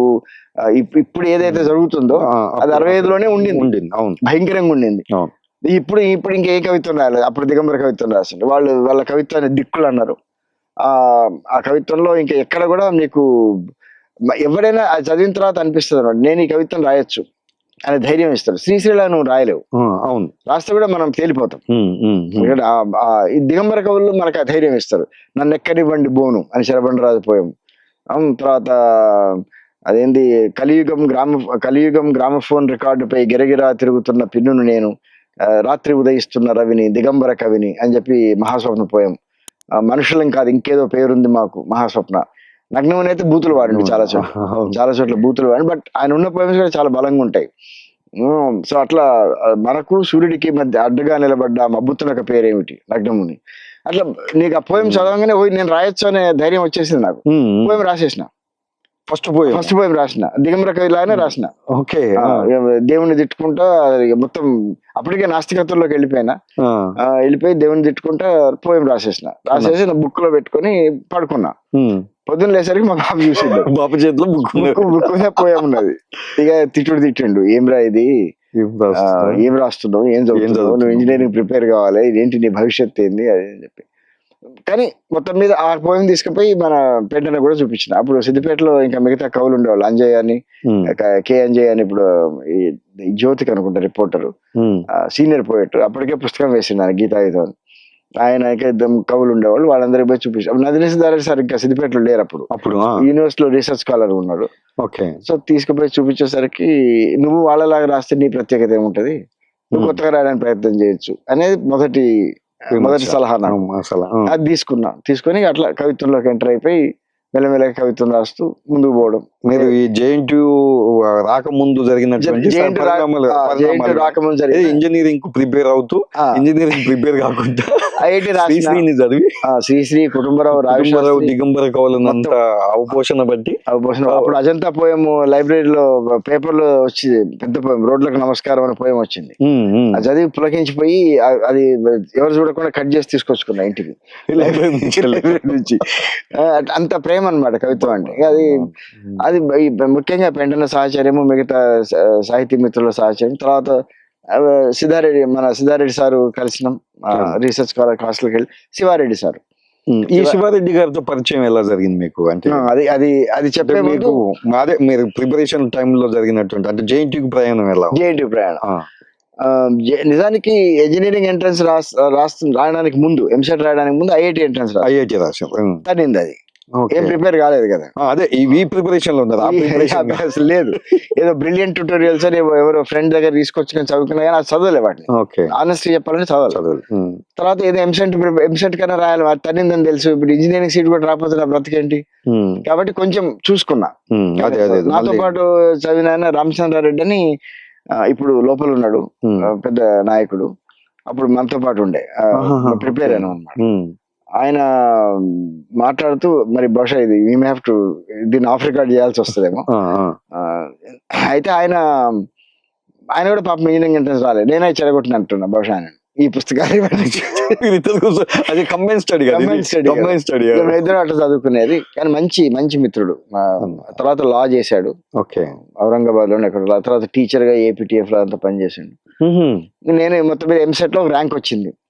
ర్యాంక్ వస్తే ఉస్మానియాలో సివిల్, ఎలక్ట్రానిక్స్ జేఎన్టీలో, అంటే ఎలక్ట్రానిక్స్ కొత్తది జేఎన్టీలో చేరిన. ఈ సాహిత్య నేపథ్యంతో జేఎన్టీలో చేరిన తర్వాత ర్యాగింగ్ చేస్తున్నారు. ర్యాగింగ్ చేసేటోళ్ళు ఎక్కడ ఏదంటే హెచ్పిఎస్ బేగంపేట అది అంటే నీకు తెలుగు వస్తుందా అని. తెలుగు అంటే వచ్చు అని, ఏం పద్యాలు వచ్చు అని. పద్యాలు చదివితే ఇక శ్రీశ్రీ పద్యాలు చదివి కొట్టిండు. నీకు శ్రీశ్రీ కావాలరా, నీకు మన సంస్కృతి ఏంది, మన ఇదేంది అదేందని కొట్టడం మొదలు పెట్టిండు. వాళ్ళు ఏబీపీ బ్యాచ్ కొట్టేసరికి నాకు దిమ్మ తిరిగిపోయారు. ఏంది వీళ్ళు వచ్చులే ఇట్లా చేస్తున్నారు అని చెప్పి కొంత ఇదయ్యేసరికి ఈ లోపల ఇక్కడ పీడిఎస్ వాళ్ళు కూడా ఉన్నారు. వాళ్ళు ఇది చేస్తున్నారు, వాళ్ళు ఇట్లా ర్యాగింగ్ గురవుతున్న విద్యార్థులను కాపాడుతున్నారు, వాళ్ళ ప్రొటెక్షన్ ఇస్తున్నారు అని తెలిసి రమేష్ చంద్ర అని మా సీనియర్ ఉండే, ఆయన మొట్టమొదటి పరిచయం అయ్యండి. ఆయన ప్రొటెక్ట్ చేసిండు పాపం. అయితే ఆయన మాట్లాడుతున్న క్రమంలో ఈ చైనా సాహిత్యం ఇదంతా చెప్పేసరికి ఆయన ఫుల్ ఇంప్రెస్ అయిపోయాడు. మనోడు మంచివాడు దొరికిండు అని చెప్పి అదే టైంలో సుధాకిరణ్, నగేష్ వీళ్ళందరూ పరిచయం అయ్యారు జేఎన్టీలో. అట్లా జేఎన్టీ పీడిఎస్ లోకి నా ప్రయాణం మొదలైంది. ఇక్కడ సిద్దిపేటలో పీపుల్స్ వార్ స్టార్ట్ అయింది అప్పుడే. అదే టైంలో నేనేవి ఇక్కడ అన్ని పాటలు ఇవన్నీ నేర్చుకున్నా కదా, మన అరుణోదయ పాటలు, జననాట్య మండలి పాటలు. సిద్దిపేట నాసర్పుర వాడకట్టు పోయి పాడేది. పాడుతుంటే అక్కడ పీపుల్స్ వార్ ఆర్గనైజ్ అవుతుంది అప్పటికి. రాడికల్ వాళ్ళు ఆర్గనైజ్ అవుతున్నారు. వాళ్ళు పాపం వాళ్ళు కూడా బాగా సపోర్ట్ చేసేటోళ్ళు. హోలీలో రంగ హోలీ పాట, రిక్షా దొక్కే రహీమన్న ఆ పాట, ఇట్లా అన్ని పాటలు. చుక్కా లాంటి చుక్కల్లో లక్షలాది చుక్కల్లో ఏ చుక్కాలు ఉన్నావో సూరపునేని జనార్దన, ఆ పాటలన్నీ పాడేది. ఇక్కడ నేర్చుకుని ఇక్కడ పాడు ఇది రెండు జమిని జీవితం అన్నమాట. ఇక్కడ వీళ్ళందరూ రాడికల్స్ ఆర్గనైజ్ అవుతుంది. మా నాసర్పుర రాడికల్స్ కి బాగా ఫస్ట్ తొలిమెట్టు అక్కడే స్టార్ట్ అయింది. మన సాకమూరప్పారావు అక్కడే ఆర్గనైజ్ మొదలు పెట్టాడు. ఆయన సాకమూరప్పారావు అని తెలియదు నాకు, రవి అని పేరు మీద వచ్చినుండే. బాగా సన్నిహితంగా కలిసేటోడు, మాట్లాడేటోడు. ఇక్కడేమో పిడిఎస్సి ఉన్నది, జేఎన్టీలో ఆర్ఎస్సీ లేదు. జేఎన్టీలో సో ఇక రెండు పడవలు అనుకోరాదు. అంటే నేను ఎప్పుడు ఆర్ఎస్సీలో లేను, కానీ ఈయన చాలా సన్నిహితంగా ఉండేవాడు, సన్నిహితంగా మాట్లాడేవాడు, ప్రేమ ఉండేవాడు.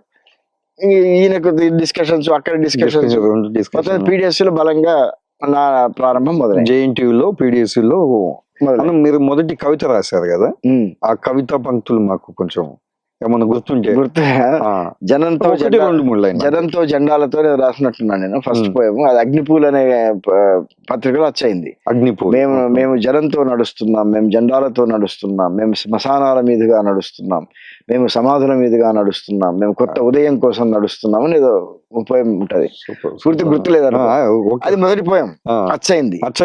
ఆ రోజు నాకు అంటే దానికంటే ముందు రాసించేసినవి చాలా ఉన్నాయి. ఇక అది మొదటి పోయం వచ్చేసరికి అది బాగుంది అన్నారు అందరు. ఓకే బాగుంది, దీని మీద ఎవరి ప్రభావం ఎక్కువ కనబడతలేదు, బాగుంది, సొంత ఐడెంటిటీ కొంత వస్తున్నది, ఇంకా రావాలి పూర్తిగా అని చెప్పి అట్లా బాగా ఎంకరేజ్ చేశారు. సిద్దిపేట సాహితీ మిత్రులు అప్పుడు ప్రేరణ సాహిత్యాన్ని మొదలు పెట్టిన ఉంటుంది అక్కడ సిద్దిపేటలో. పోస్టల్ గిస్టల్ అతికించి ఒక సభ కూడా పెట్టినాము, ప్రేరణ సాహితీ. మన పెంటన్న, దేశపతి శ్రీనివాసు, తర్వాత వేముగంటి మురళి వాళ్ళ బ్రదర్ వేముగంటి శ్రీనివాసు, కె అంజయ్య, వీళ్ళందరూ అక్కడ దాంట్లో ఇవన్నీ మంజీరా రచయితల సంఘం చాలా తర్వాత స్టార్ట్ అయింది. ఓకే, ఇది 82 అనుకుంటా, 82-83 టైమ్ లేక 81-82 టైంలో ప్రేరణ సాహిత్యం. తర్వాత అది పెద్ద కొనసాగలేదు, ఎందుకంటే ఈ పెంటైనేమో కాకతీయ యూనివర్సిటీ లో ఉన్నాడు. ఆయన తర్వాత మళ్ళీ జేఎన్టీకి వచ్చి మాకు సాయం కూడా చేసిండు. ఏది పిడిఎస్ బోర్డ్స్ రాయడానికి, పోస్టల్ రాయడానికి అప్పుడు బాగా యాక్టివ్. సుధాకర్ కూడా బాగా గుర్తు చేస్తారు, అది కూడా తెలుసు అప్పుడు. సో అట్లా పీడిఎస్ లోకి ప్రయాణం, ఈ కవిత రావడం అది మా బాపు పోయి చూపించింది అనమాట. చూపిస్తే ఆయన కూడా పాపం సంతోషపడ్డాడు. అమ్మయ్య వీడు చెడుదారి మర్చి కొంచెం మంచి దారిలోకి వచ్చిండు కొంచెం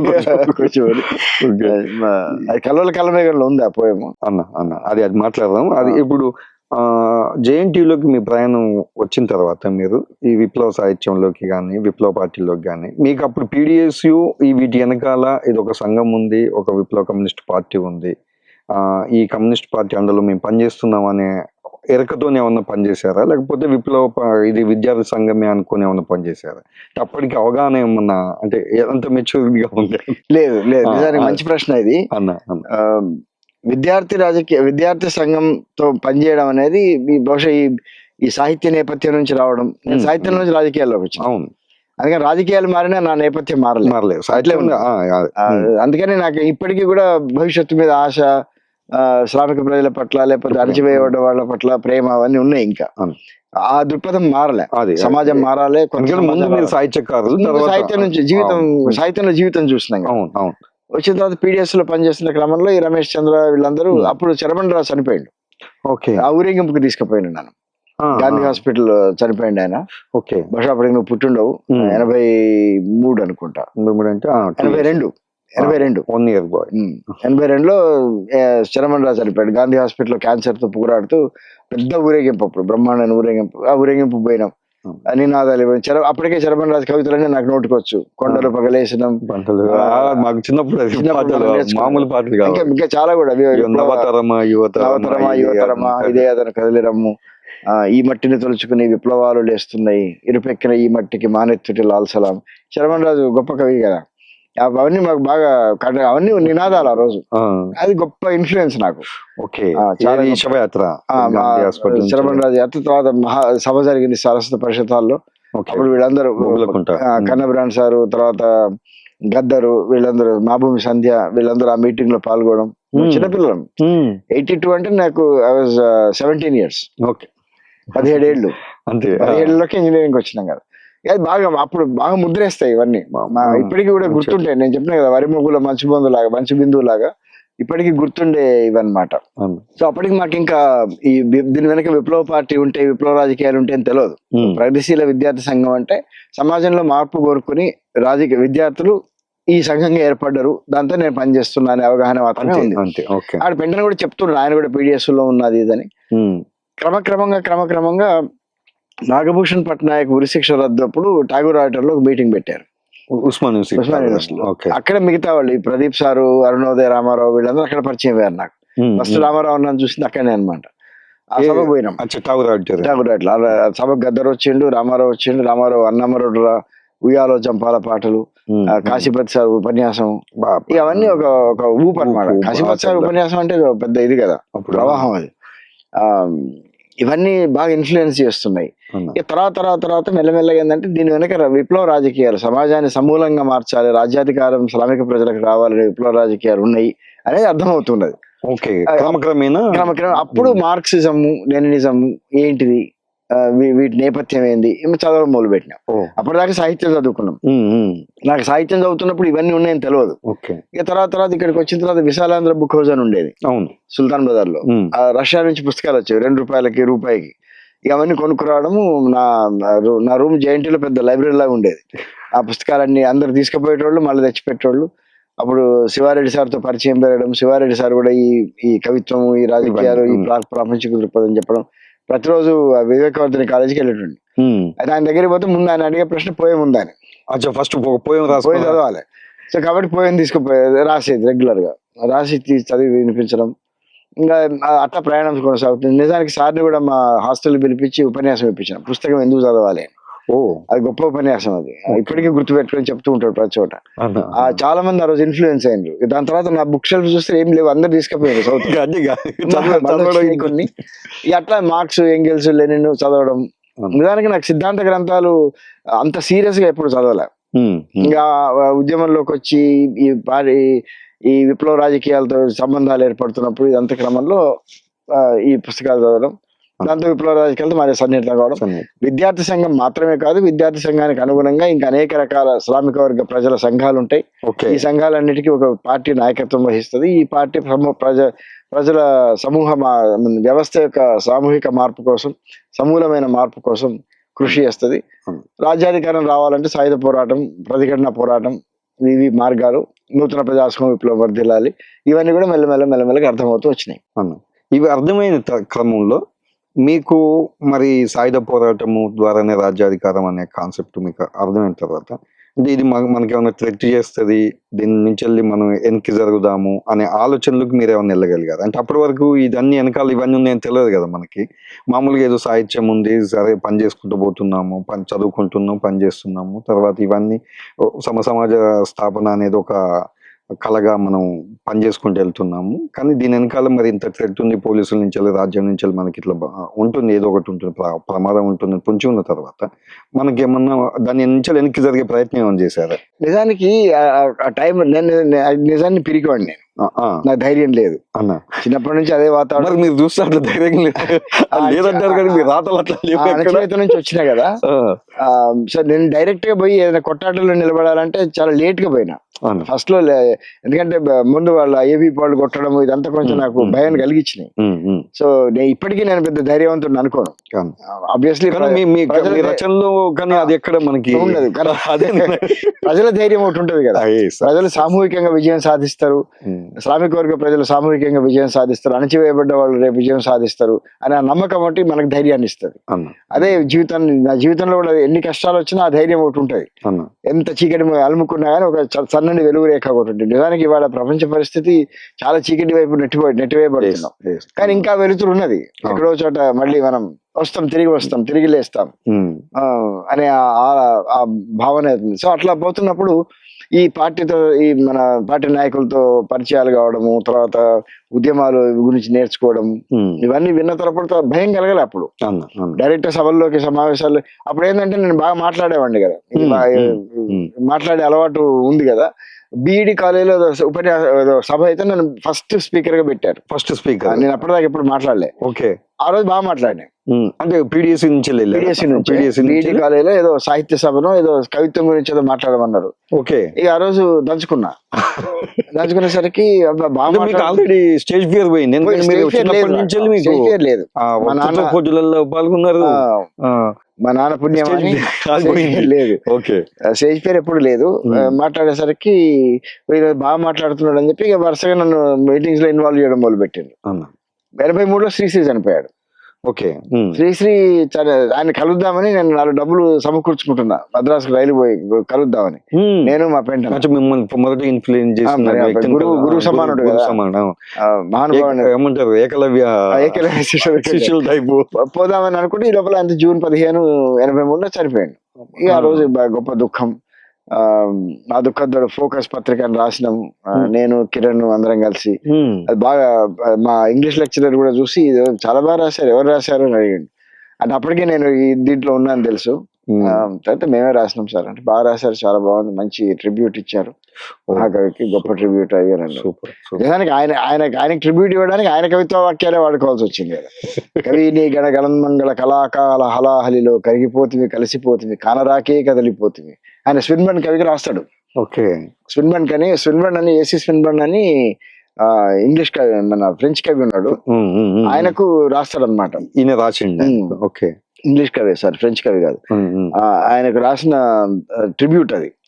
విషం కక్కే భుజంగాలో కథం తొక్కే తురంగాలో మదం తొక్కిన మాతంగాలో కవిని పాటలు ఎర్రకాంతుల ఇనోదయం రెక్కవిప్పిన రెవల్యూషన్ వలపి కడలి వలపు కడలి కవిని పాటలు కవిని గళన్మంగళ కళాకాహళ హలాహలిలో కరిగిపోతుంది కలిసిపోతుంది కనరాకే. అదే వాక్యాలతో మొదలుపెట్టినాం. మంచి. సో అట్లా ఇటువైపు సాహిత్యము, ఇక సాహిత్య ఉపన్యాసాలు మొదలుపెట్టిన. శ్రీశ్రీ చనిపోయిన తర్వాత నాగార్జున యూనివర్సిటీలో పిలిచిండ్రు ఉపన్యాసం ఇవ్వమని. సంపద ఉండే అప్పుడు అక్కడ సంపద ఆర్గనైజర్ ఉండే నాగార్జున యూనివర్సిటీలో గుంటూరులో. మన సంపదను అక్కడ ఆర్గనైజ్ చేసి, సుబ్రహ్మణ్యం సార్ లాయర్ ఉండే కదా, ఆయన కూడా అక్కడే ఉండే. అక్కడికి పోయిన చాలా సక్సెస్ అయింది ఆ ఉపన్యాసం. శ్రీశ్రీ మీద గంట సేపు మాట్లాడినా. ఇక అప్పుడు అన్ని నోటుకొచ్చు కదా. అది ఇప్పటికీ చాలా బాధ కలిగినప్పుడు, ఒంటరితనం ఫీల్ అయినప్పుడు, కష్టం ఉన్నప్పుడు మహాప్రస్థానం వింటా నేను. క్యాసెట్ ఉంది నా దగ్గర, శ్రీశ్రీది, ఆయన సొంత కొంత చదివింది.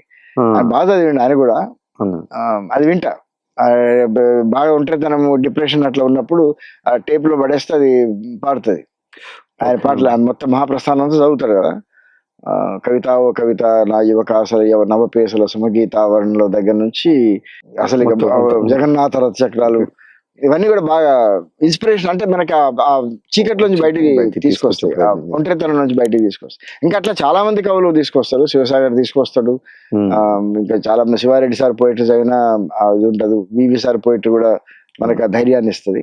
కానీ శ్రీశ్రీ ఇచ్చే తొలి ధైర్యం కదా అది, తొలి ప్రేమ. అదే మీరు కల్లోల కలల మేఘం, సందుక, తర్వాత వానస్తద, తర్వాత నడిసొచ్చిన తొవ్వ, మొన్నటికి మొన్న పదబంధం, ఇన్ని పుస్తకాలు మీరు ప్రింట్ చేశారు మీ రచనలో. మొదటి పుస్తకం కల్లోల కలల మేఘం, దాని గురించి మీరు చెప్తారా సార్? అంటే మొదటి ఇన్ని కవితలు రాసిన తర్వాత పుస్తకం వేయాలన్న ఆలోచన ఎట్లా జరిగింది? దాని వెనకాల అంటే దీన్ని అన్నిటినీ ఒక అక్షరీకరించినటువంటి వాటిని ఒక పుస్తకం రూపంలోకి తేవాలన్న ఆలోచన ఎట్లా వచ్చింది? మొదటి పుస్తకం వేసినప్పుడు మీ ఫీలింగ్ ఏంటి? 82 నుంచి కవిత్వ ప్రయాణం మొదలైంది. 84, 85, 86లో మాక్సిమం పోయమ్స్ రాసిన. దాదాపు రోజుకి 2-3 రాసి పడేసేది. అందులో మనకు నచ్చినవి అప్పుడు సంఘటితం అయితే అని బీడీ కార్మికుల మీద రాసిన పోయం చాలా చాలా చాలా మందికి నచ్చింది. అది బీడీ కార్మిక ఉద్యమం నడుస్తున్నది అప్పుడు. చాలా మంది ఆ కార్మిక సభల్లో కూడా పోయం చదివి వినిపించేవాళ్ళం. ఇంకా అట్లా రకరకాల పోయమ్స్, అనేక మంది అమరవీరులు అయ్యారు. వాళ్ళకి ఎలిజీలు, అందరూ సన్నిహితంగా ఉన్నవాళ్ళు కదా. నూతన్ గాని, రెక్కల సహదేవరెడ్డి గాని, వీళ్ళందరూ చాలా సన్నిహితంగా ఉన్నవాళ్ళు. వాళ్ళ అమరత్వాన్ని గురించి రాయడం, తర్వాత దురదృష్టవశాత్తు 84లో పార్టీ స్ప్లిట్ అయింది ఫస్ట్. తర్వాత చిన్నపిల్లారెడ్డి చనిపోయినప్పుడు అన్నామరుడ్రా పాట. అది అడుగుతాను. సరే, ఈ మొత్తం ఈ 10 సంవత్సరాలు రాసిన పోయిటరీ శివారెడ్డి సార్ బాగా బలం. 10 పెట్టింది ఒక మొదటి పుస్తకాన్ని 10 ఏళ్ళు. ఓకే. శివారెడ్డి సార్ బాగా ఒత్తిడి చేశారు, నానన్న పుస్తకం వేయాలి, నానన్న పుస్తకం వేయాలి. ఈ లోపల నేను విరసనలో చేరా. ఓకే. 84లో విరసనలో నేను చేరుతాను సార్ అన్నాను. సార్ ఒకటే మాట అన్నారు, నాన్న నువ్వు కవిగా నువ్వు సొంత గొంతును ఏర్పాటు చేసుకో, తర్వాత విరసనలో చేరు. ఓకే. అప్పుడు నీకు ఉపయోగపడుతుంది. రాసేది కానీ నీ సొంత గొంతు రావాలి, నీ బలమైన గొంతు బయటపడాలి. నేను విరసనలో చేరడానికి నేనేమి వ్యతిరేకని కాదు, చేరు, కానీ you must establish yourself as a poet and then join an organisation, you will contribute more to the organisation నువ్వు ఉపయోగపడతావు అని చెప్పి సలహా ఇచ్చిండు. కానీ మనకి రాజకీయాలు, విద్యార్థి ఉద్యమాలు, రాజకీయాలు ఇవన్నీ బాగా విపరీతంగా ఉన్నాం కదా. అప్పుడు చాలా సెకండ్ ఇయర్ తర్వాత నేను క్లాస్ పోవడమే మానేసిన ఇంజనీరింగ్ లో. అది ఏం చదివినామో ఏం పాస్ అయినామో నాకే తెలియదు. మొత్తం మీద రోజు బయట మా నాన్న అయితే చాలా బాధపడేవాడు. ఈ 10 ఏళ్ళు రాసిన పోయిటరీని తీసుకురావాలి నాన్న అని చెప్పి బాగా బలవంతం చేసాడు. చేసరికి సరే తెద్దాం సరే అని మొత్తం ఒక 100 కవితలు ఏమో తీసుకపోతే ఈ 42 కవితలు ఏరాం. 140 మిగతా అంటే కొంచెం బలహీనమైన పక్కన పెట్టి అదే ఏరిన తర్వాత ముందు మాట శివారెడ్డి సారే రాసిండు.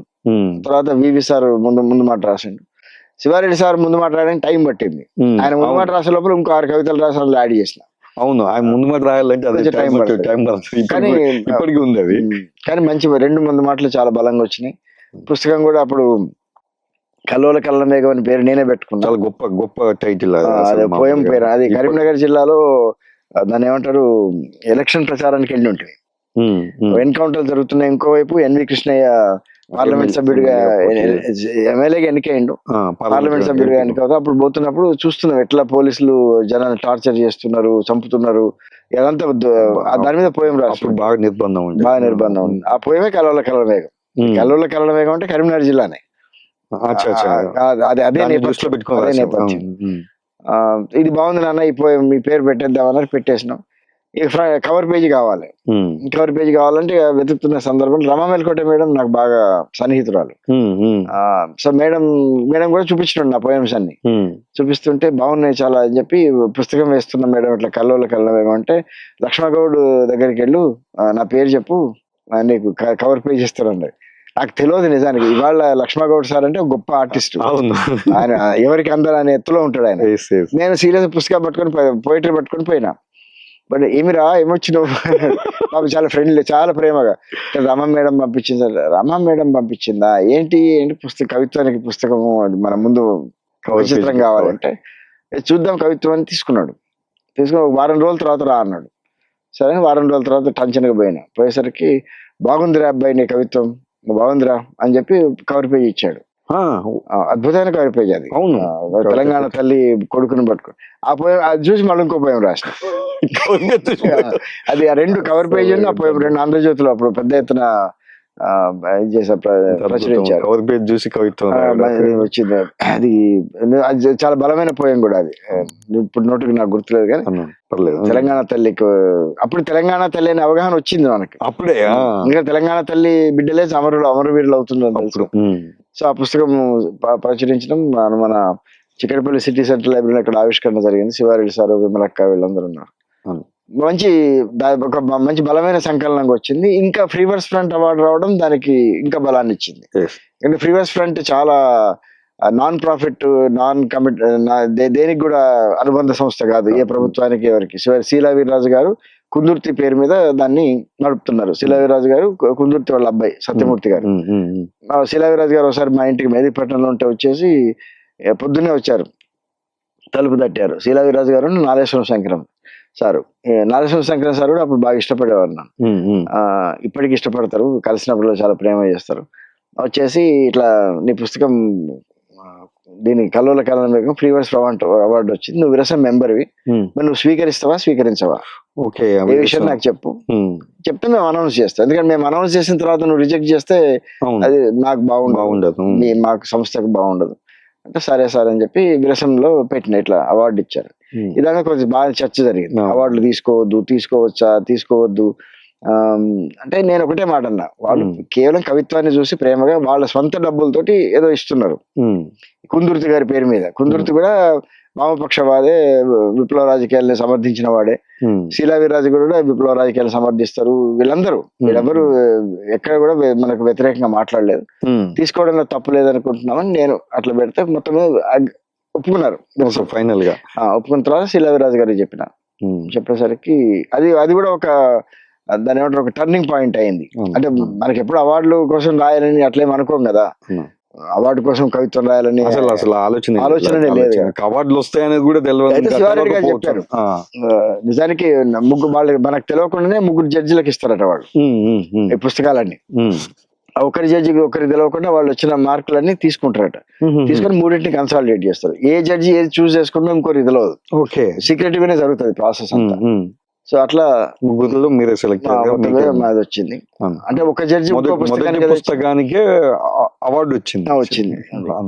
అదొకటే అవార్డు, ఇక వేరే అవార్డు కూడా నాకు రాలేదు, నేను ప్రయత్నం చేయలేదు, వస్తాయని కూడా అనుకోలేదు. ఎందుకంటే అది కలువల కాలమేఘంలోనే విప్లవ రాజకీయాలు, విప్లవోద్యమ నేపథ్యం, మొత్తం విప్లవోద్యమ నేపథ్యమే. విప్లవోద్యమంలో అమరులైన వీరులకు నేను ఏ కన్నీరైతే నాది కవిత్వంగా మారిందో అది కల్లోల కల్లమేఘంలో ఉంది. డైరెక్ట్ విప్లవోద్యమాన్ని సమర్థిస్తూ, రాజ్యాన్ని వ్యతిరేకిస్తూ, రాజ్యహింసను వ్యతిరేకిస్తూ, ఇప్పుడు ఎంఎస్ఆర్ కోసం రాసిన కవిత గాని, ఇంకా చాలా మంది కోసం, అట్లాగే మార్పు కోసం మనం ఎట్లా కృషి చేస్తున్నాం అనే పద్ధతిలో రాసిన కవిత్వం గాని, అది స్పష్టంగా విప్లవోద్యమ కవిత్వం, దాంట్లో సందేహం లేదు. అయితే మీరు విప్లవోద్యమం అమరుల కోసం వేసిన కవిత్వం అంటున్నారు కదా, అప్పుడు అంటే ఇప్పుడంటే చాలా కామన్ పదం అయిపోయింది ఎన్కౌంటర్ అని. అంటే ఒక చాలా ఎవరు పట్టించుకోలేని స్థితికి వెళ్ళింది. అంటే నా చైల్డ్హుడ్ లో కూడా వారానికి 1-2 ఎన్కౌంటర్లు ఇప్పుడు ఏదైతే ఛత్తీస్గఢ్, జార్ఖండ్ లో జరుగుతున్నాయో, తెలంగాణలో, ఆంధ్రప్రదేశ్, అప్పుడున్న ఉమ్మడి ఆంధ్రప్రదేశ్లో వారానికి మినిమం 2 ఎన్కౌంటర్లు. అంటే కొంత క్యూరియాసిటీతోని, కొంత నాకు డిటెక్టివ్ నవల్ చదవటం, వీళ్ళు ఎట్లా చేస్తారు ఏందనే దాని మీద నేను కూడా కొంత ఇంట్రెస్ట్గా, వాటి మీద నాకు ఇంట్రెస్ట్ ఉంది. మీకు మొట్టమొదటి ఎన్కౌంటర్ అనగానే వచ్చినటువంటి అభిప్రాయం ఏంటిది? మీకు అంటే మీరు అనుకున్నటువంటి క్లోజ్ ఫ్రెండ్, అంటే ఇప్పుడు కల్లోల మేఘంలో మీరు రాసినటువంటి అమరవీరుల కవిత్వం అంటున్నారు కదా, అందులో మీరు చూసిన, అంటే మీరు అనుకున్నటువంటి మీ మిత్రుడు కానీ, మీ సహచరుడు కానీ కోల్పోయిన విధానం, ఆ ఫేక్ ఎన్కౌంటర్, అంటే ఎన్కౌంటర్ అంటేనే ఇప్పుడు సమాజంలో బూటక ఎన్కౌంటర్లు ఎక్కువగా మెజారిటీగా జరుగుతున్నాయి కాబట్టి, ఆ మెజారిటీగా జరుగుతుంది అన్న భావనలో ఉంది. కాబట్టి మీ దృష్టిలో ఎన్కౌంటర్ అంటే ఏంటిది? మీ సహచరుని మొట్టమొదటిగా కోల్పోయిన సహచరుడు, అంటే ఎన్కౌంటర్ అనే పదం ఎప్పుడు విన్నారు అసలు? అది మీరు అమరుడు నిజంగా అమరుని కోల్పోయిన బాధ ఎలా ఉంటుంది ఒకసారి? చాలా చాలా బాగా కదిలించేస్తుంది, కళ్ళ నీళ్ళు వస్తాయి. ఇప్పుడు రిక్కల సహదేవరెడ్డి కంటే ముందే కొండాపురం ఎన్కౌంటర్ అయింది. కొండాపురం ఎన్కౌంటర్లో అప్పుడు 6గురిని చంపారు. అది మేము ఆ ప్రదేశానికి పోయి చూసినాం కూడా, ఎట్లా రాత్రి పడుకోవడం, వాళ్ళని వెంటాడి కాల్చి చంపడం. అప్పుడు మాకు అర్థమైపోయింది వాళ్ళు నిజానికి నిరాయుధులు, వాళ్ళ దగ్గర ఆయుధాలు లేవు. ఆ నిరాయుధులైన వాళ్ళని పట్టుకొని వేటాడి కాల్చి చంపిన సందర్భం అది. సో ఎన్కౌంటర్ అంటేనే బూటకపు ఎన్కౌంటర్ అని అప్పటికే ఒక వస్తుంది. ఎందుకంటే సూరపనేని జనార్దన్ వాళ్ళని గిరాయిపల్లి అని చెట్లకు కట్టేసి చంపిన అనేది అప్పటికి ఇది ఉంది కదా. అవును, నిజానికి ఏ ఎన్కౌంటర్ లో కూడా డైరెక్ట్ ఎదురుకాల్పుల్లో చనిపోయింది లేదు. ఎక్కడైనా ఇట్లా చంపిండనే మాకు స్పష్టమైన అవగాహన ఉన్నది. ఎన్కౌంటర్ అంటేనే బూటకం అని. ముఖ్యంగా నాకు సహదేవరెడ్డి మా ఇంటికి వచ్చిండు బండమేశ్వర నగర్ లో ఉన్నప్పుడు. రిక్కల సహదేవరెడ్డి మంచి పోయేట్టు, చాలా సెన్సిటివ్ అబ్బాయి, సెన్సిటివ్ పిల్లగాడు. సిరిసిల్ల నుంచి అమాయకత్వం తోటి చాలా చాలా పాలుగారే యవనం అంటారు కదా, అంత చిన్నపిల్లాడు. మాతో రాత్రి గడిపిండు, పుస్తకాలు తీసుకున్నాడు, ఆయన రాసిన కవిత్వం చదివి వినిపించిండు. విత్ ఇన్ 1 or 2 months అనుకుంటా సహదేవరెడ్డి ఎన్కౌంటర్ అయిందని తెలిసింది. అది బాగా కదిలించింది. ఎందుకంటే మనం చూడని వాళ్ళు, మన కలవని వాళ్ళు, తెలియని వాళ్ళు చనిపోతే అయ్యో పాపం చనిపోయినరు, అయ్యో బూటకపు ఎన్కౌంటర్ అయింది, రాజ్యం చాలా క్రూరమైందని ఇట్లా అనుకుంటాం. కానీ సన్నిహితంగా మెదిలి మనతో సంబంధాలు ఉండి మనతో మాట్లాడి ఇవాళ చనిపోయినప్పుడు చాలా దుఃఖం వేస్తుంది. అదొకటి బాగా కదిలించింది. నూతన్ కూడా అంతే, పవన్ కుమార్ రాజు అని పేరు, ఆయన ఎన్కౌంటర్ కూడా అట్లా జరిగింది. పవన్ కుమార్ రాజు కూడా మా ఇంటికి వచ్చి కలిసి మాట్లాడి కవిత్వం గురించి చర్చించుకున్న సందర్భం ఉండింది. అందుకనే పవన్ కుమార్ మన నూతన వెదురువనాల గానం అనే పుస్తకం తీసుకొచ్చినాం. సహదేవరెడ్డిది రక్తచలన చరిత్ర సంగీతం తీసుకొచ్చినాం. ఆ రక్తచలన సంగీతంలో మేము అప్పుడే మాకు మన చిలే దేశంలో అయంది అనే ఒక సోషలిస్టు నాయకుడిని పదవీచ్యుతుని చేసి అన్న పినోషే అనే ఒక దుర్మార్గుడు అధికారంలోకి వస్తాడు, నియంత. అన్న నేను మీకు మళ్ళీ ఆ స్పెల్లింగ్స్ కరెక్ట్ ఇస్తాను. అన్న ఆ పినోషే అనేవాడు అధికారంలోకి వచ్చిన తర్వాత మొత్తం ఎవరైతే అయందిని సమర్థించినరో, ఎవరెవరైతే ప్రజాస్వామ్యాన్ని సమర్థించినో వాళ్ళందరినీ స్టేడియంస్ లో పెట్టి కాల్చి చంపాడు. స్టేడియంస్ లో అట్లా చంపబడ్డ వాళ్ళలో విక్టర్ హారా అని ఒక అతను, విక్టర్ హారా, జేఆర్ఏ హారా అంటారు. ఈ విక్టర్ హారా ఒక సంగీతకారుడు, పాటలు పాడతాడు, పాటలు రాస్తాడు. అయందిని సమర్థించిండు, సోషలిజాన్ని సమర్థించిండు, ప్రజాస్వామ్యాన్ని సమర్థించిండు. పట్టుకున్నారు. ఇక పాడు నువ్వు అని చెప్పి చేతులు వేళ్ళు విరగొట్టారు. ఒక్కొక్క వేలు విరగొడుతూ పాడమని. అది మనకు అప్పుడు బయటకి ఒక అమెరికాలో ఒక సింగరు, పీట్ సిగర్ అనే ఒక సింగరు ఒక కాన్సర్ట్ లో ఆయన పోయం చదివి వినిపిస్తాడు అనమాట. విక్టర్ హారా రాసిన పోయం. అది చాలా కదిలించింది మమ్మల్ని. ఇది ఈ లోపల సహదేవ్ రెడ్డి దాన్ని ఆ పుస్తకంలో అనువాదం చేసి సుధాకర్ నేను కలిసి చేసిన ప్రయత్నం. సో అట్లా బాగా దుఃఖాన్ని కలిగించిన విషయాలు ఉన్నాయి. ఇక అన్నిటికంటే బాగా పొర్లి పేర్చిన సందర్భం వీరన్న ఎన్కౌంటర్. నేను 99 మే 16 అమెరికాలో ఉన్నా. పోతున్నప్పుడు ఫోన్ చేస్తే మళ్ళీ ఎప్పుడు వస్తారో అన్నాడు.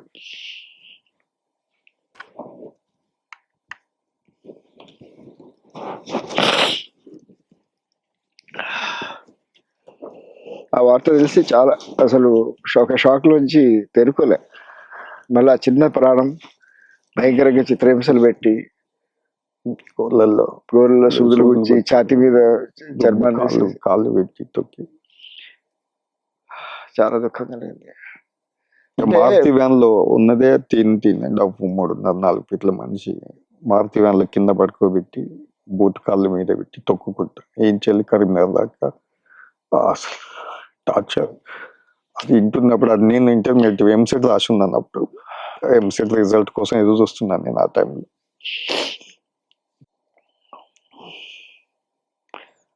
అన్న అమృతని చెప్పేటోడు ఇట్లా జరిగింది అన్నది. అసలు అంటే మనం అప్పటికి అన్నతో మా కజినే ఉండేటోడు కొరియర్. యాక్చువల్గా వాడిని మార్చడం తప్పు చేసినామేమో ఒకనొక దశలో అనిపించింది. కానీ అప్పటికే జగదీష్ అరెస్ట్ బాగా రివీల్ అయింది. జగదీష్ అరెస్ట్ తోనే కొంచెం బాగా ఇబ్బంది పడ్డాం వాస్తవానికి. జగదీష్ అరెస్ట్ కాకపోతే కొంత మళ్ళీ ఒక మాట ఏంటంటే ఒక 15-20 days అయితే ఇక్కడ ఉండడు అనేది ఒక అది కూడా చెప్పిండు. అది ఒక లాస్ట్ టైం జడ్బీ గార్డెన్ అని ఇక్కడ రామ్నగర్ చౌరస్తాలో ఉండేది. గ్యాస్ అయిపోతే వచ్చాడు, గ్యాస్ పికప్ కోసం వచ్చాడు. అప్పటికే క్యాబ్ పెట్టుకొని అద్దాలు లాస్ట్ విజన్ నాకు అన్నది. అది ఆటోలో దిగాడు. ఆటో మేము కూడా ఎక్కువసేపు లేము. ఆ గ్యాస్ బండి మీద ఉండే బండి నుంచి వెళ్ళి తీసి ఆటోలో పెట్టి ఏందన్నా ఇట్లా ఉన్నావు, బాగా రికగ్నైజ్ అయ్యేటట్టున్నావు, ఈ క్యాప్ ఏంది, అద్దాలు ఏంది, ఎక్కడ చూసినా 10 మందిలో నువ్వు సపరేట్గా కనపడేటట్టున్నావు, అది ఇదని అంటే ఏమో ఇది అలవాటు అయిపోయింది, ఇట్లనే జరుగుతున్నాను. ఇక అది లాస్ట్ విజన్. అది 1 week 10 days తర్వాత ఇది జరిగింది. అన్నది అసలు ఎన్కౌంటర్ అది అంటే చాలా క్లోజ్. అంటే నేను ఒక 6 months అన్నతో పడుకున్నా. ఇక అప్పుడే ఇక మూర్తన్నను అవాయిడ్ చేయడం, వద్దు ఇద్దరికి ఫ్యామిలీకి ఒకళ్ళు ఉండాలి అని చెప్పిన తర్వాత అన్నను పక్కన పెట్టి మా కజిన్ సీను అని తను కొరియర్గా జాయిన్ చేసిన. జగదీష్ పట్టుకున్న తర్వాత ఇద్దరు రమేష్ పేర్ల మీదనే రన్ చేశారు. కొరియర్ రమేషే, అన్న పేరు రమేషే. పోలీసు వాళ్ళు రమేష్ బక్కగా వీడు తిరుగుతాడు, వీడిని పట్టుకుంటే మెయిన్ రమేష్ దొరుకుతాడు అని చెప్పడం, అది మూర్తన్నకు తెలవడం. అప్పటికి నైట్ 12 o'clock చే నెంబర్లో వాడు అప్పుడు అంటే నాకంటే 1-2 years పెద్ద. చూసే టైంకి రక్తం బొట్టు లేదు ముఖంలో. అప్పుడు అసలే బక్కగా ఉంటాడు పిల్ల, షివరింగ్ అవుతున్నాడు. అన్న నేను చనిపోతా, నాకేం భయం లేదు, కానీ వాళ్ళు కొట్టే దెబ్బలకి నేను తాళలేనన్న. ఎక్కడున్నారు అన్న అన్ని చెప్పాల్సి వస్తాయి, వీరన్ని అన్ని చెప్పాల్సి వస్తుంది, ఆ దెబ్బకు చెప్పాల్సి వస్తుంది అని. నేను చనిపోతున్నాను నాకేం భయం అన్నతో పాటు నన్ను వేస్తారు నాకు నేను అది తెలిసే ఉన్నాను కానీ నేను పట్టుబట్టి మాత్రం అన్న గురించి చెప్పాల్సి వస్తుంది ఇక అంత అయిపోతుంది అన్న క్లోజ్ అయిపోతుంది తమ్మి నేనున్నా మొత్తం ఇద్దరం కలిసి పోయినాం అన్నకు కొన్ని షెల్టర్ జోన్స్ బాగుండేటి ఇలా హైదరాబాద్లో ఆ చైన్ నెంబర్లో ఎవడుండో తెలియదు ఈ నైట్ 6 గంటలు 6 కూడా కాదు 3-4 గంటలు బతికినట్టు నువ్వు బతికిపోయినట్టు అక్క ఊరికి వెళ్ళిపో 6 నెలలు నేను చెప్పేంత వరకు బయటికి ఇంట్లో నుంచి కూడా బయటికి రాకు ఇంట్లో ఆ ఊళ్ళో కూడా ఇంట్లో నుంచి కూడా బయటికి రాక అని చెప్పి 4 గంటలకు బస్సు వస్తుందంటే 4 గంటలకు బస్సు ఎక్కి వెళ్ళిపోయిన విషయం తెలియదు ఇక పోయిండు 6 నెలలు మళ్ళీ వీరన్న చనిపోతుంది బయటకు వచ్చాను అట్లా కొరియర్ మార్చడం ఒకటి బాగా జరిగింది అంటే అది మార్చాల్సిన అవసరం వచ్చింది ఆయన కూడా అన్నాడు వద్దురా వాడిని వద్దుగా వాడు బాగా ఎలివేట్ అయ్యండి బయటికి తీసేద్దాము అట్లా పార్టీ మళ్ళీ ఎవరినో పెట్టిన తర్వాత కూడా ఒక మాట అన్నాడు నేను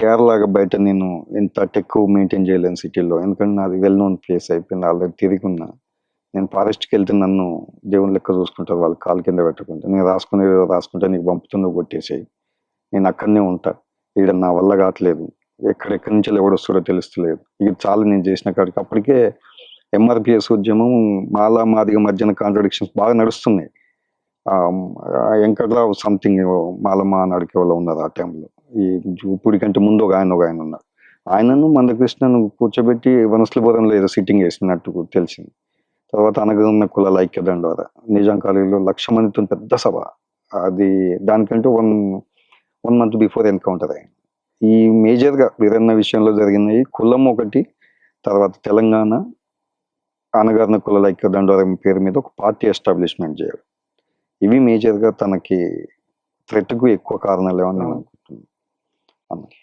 నాకు ఇప్పటికీ ఒక మనిషిని అంత ఘోరంగా ఎట్లా చంపగలరు అది అన్నతోనే కాదు చాలా మందిని కిషన్ జీని కూడా అట్లాగా చేశారని మన వివి గారు చెప్తుంటే అసలు కిషన్ జీని కూడా భయంకరంగా అన్నది ఇక ఆయన గురించి చెప్పుకోవాలంటే మళ్ళీ ఇంకొక మనకి 2-3 గంటలన్నా మళ్ళీ వచ్చిన తర్వాత అది చేసుకుందాం అన్న ఇది ఎన్కౌంటర్లకు సంబంధించిన అన్న కవిత్వాన్ని పాట రూపంలోకి మార్చిన దాఖలాలు ఉన్నాయో నాకు తెలియదు కానీ మీ పాట అడవి ఏడ్చింది అన్న పాట రామారావు ఉన్న గొంతులో నుంచి వెళ్ళి జాలువారి లక్షలాది ప్రజలను కన్నీళ్లు కాల్చినటువంటి ఒక సందర్భం ఈ సమాజంలో ఉంది దాని గురించి ఒక 2 మాటలు చెప్పిస్తే మనం తప్పకుండా అదొకటి ఇంకొక విషయం మాట్లాడుకొని క్లోజ్ చేద్దాం సినిమా గురించి ఒకటి చెప్పేసి క్లోజ్ చేద్దాం మీ ఇష్టం ఇంకా మీరు ఎంతసేపు చెప్తారంటే మీకే వదిలేస్తా అన్న ఇది ఒక్కటి చెప్పి తర్వాత సినిమా అడవి ఏడ్చింతో చెప్తాను తర్వాత సినిమా గురించి మనం ఒక 2 నిమిషాలే ఎక్కువద్దు దాని గురించి కూడా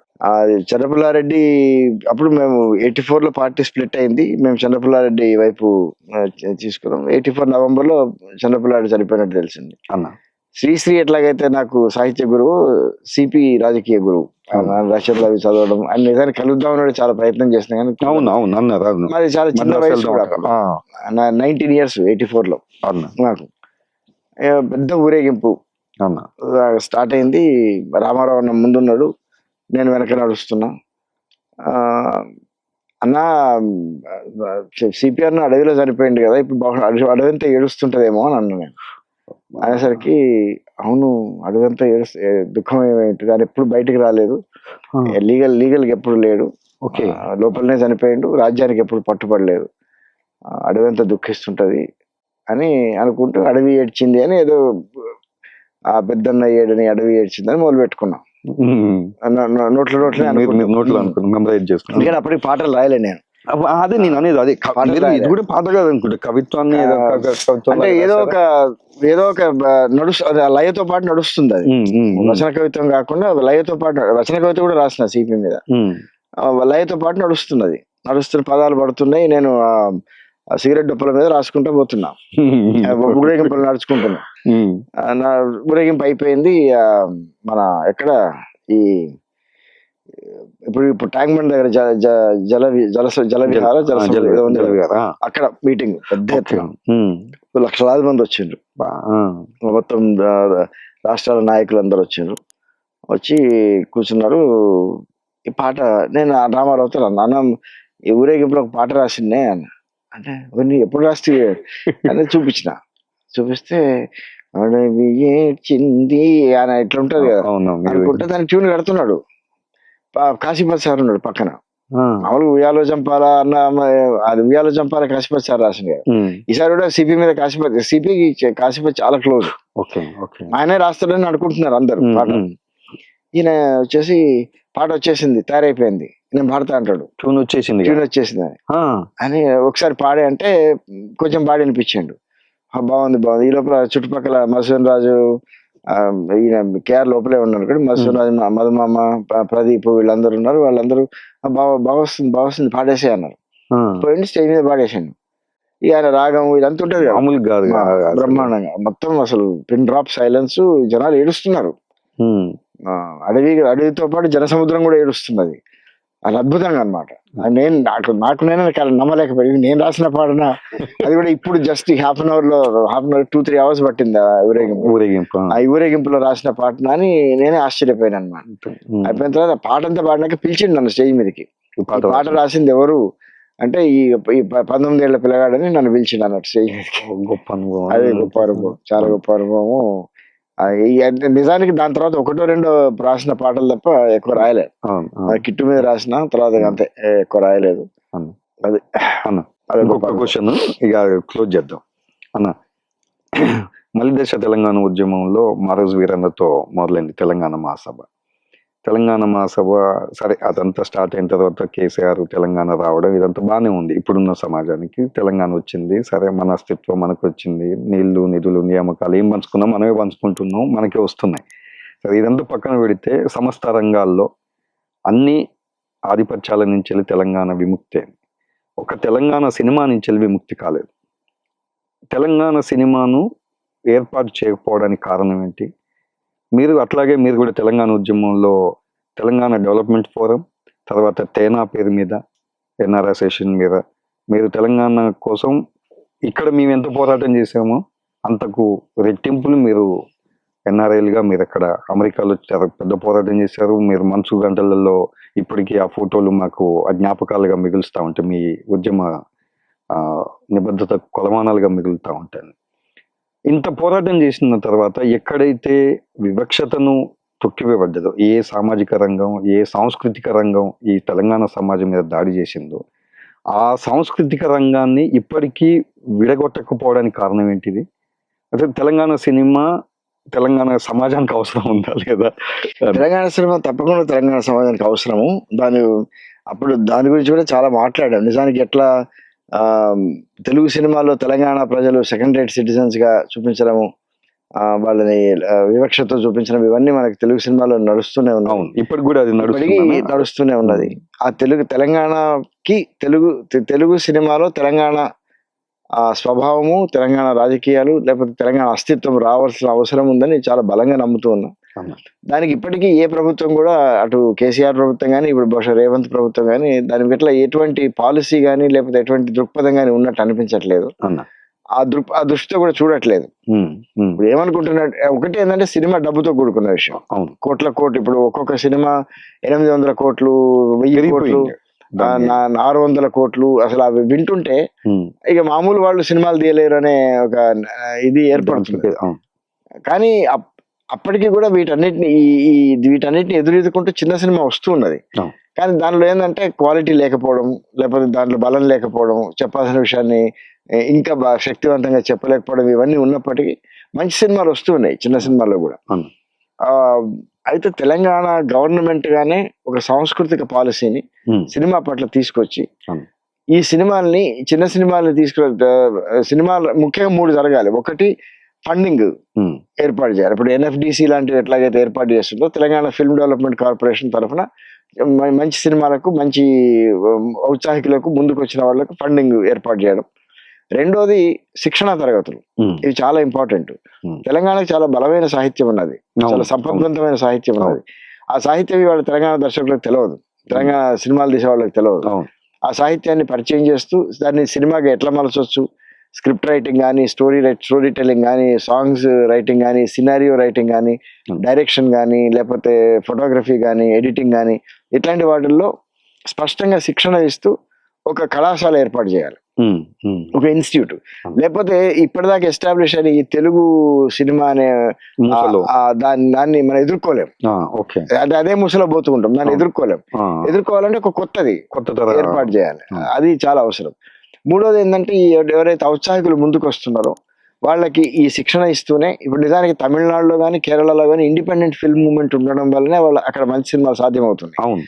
అక్కడ వాళ్ళు శిక్షణ తరగతులు ఇస్తున్నారు, వాళ్ళు పుస్తకాలు రాస్తున్నారు. ఇవాళ తెలుగులోనే శిక్షణ పద్ధతిలో పుస్తకం ఒకటి వచ్చిన నాకు కనబడలేదు. స్క్రిప్ట్ ఎట్లా రాయాలి, లేకపోతే ఒక కథను స్క్రిప్ట్ గా ఎట్లా మార్చాలి, సినారియోస్ ఎట్లా రాసుకోవాలి, స్టోరీ టెల్లింగ్ ఎట్లా చెప్పాలి, డైరెక్షన్ ఎట్లా చేయాలా, అసలు ఎక్కడ మనకు ఆ సాహిత్యం కనబడలేదు. ఏదో కొన్ని 2-3 సినిమాల మీద విమర్శలాగా సినిమాలను పరిచయం చేస్తున్నట్లు వస్తున్నాయి, కానీ టెక్నికల్ బుక్స్ రావట్లేదు.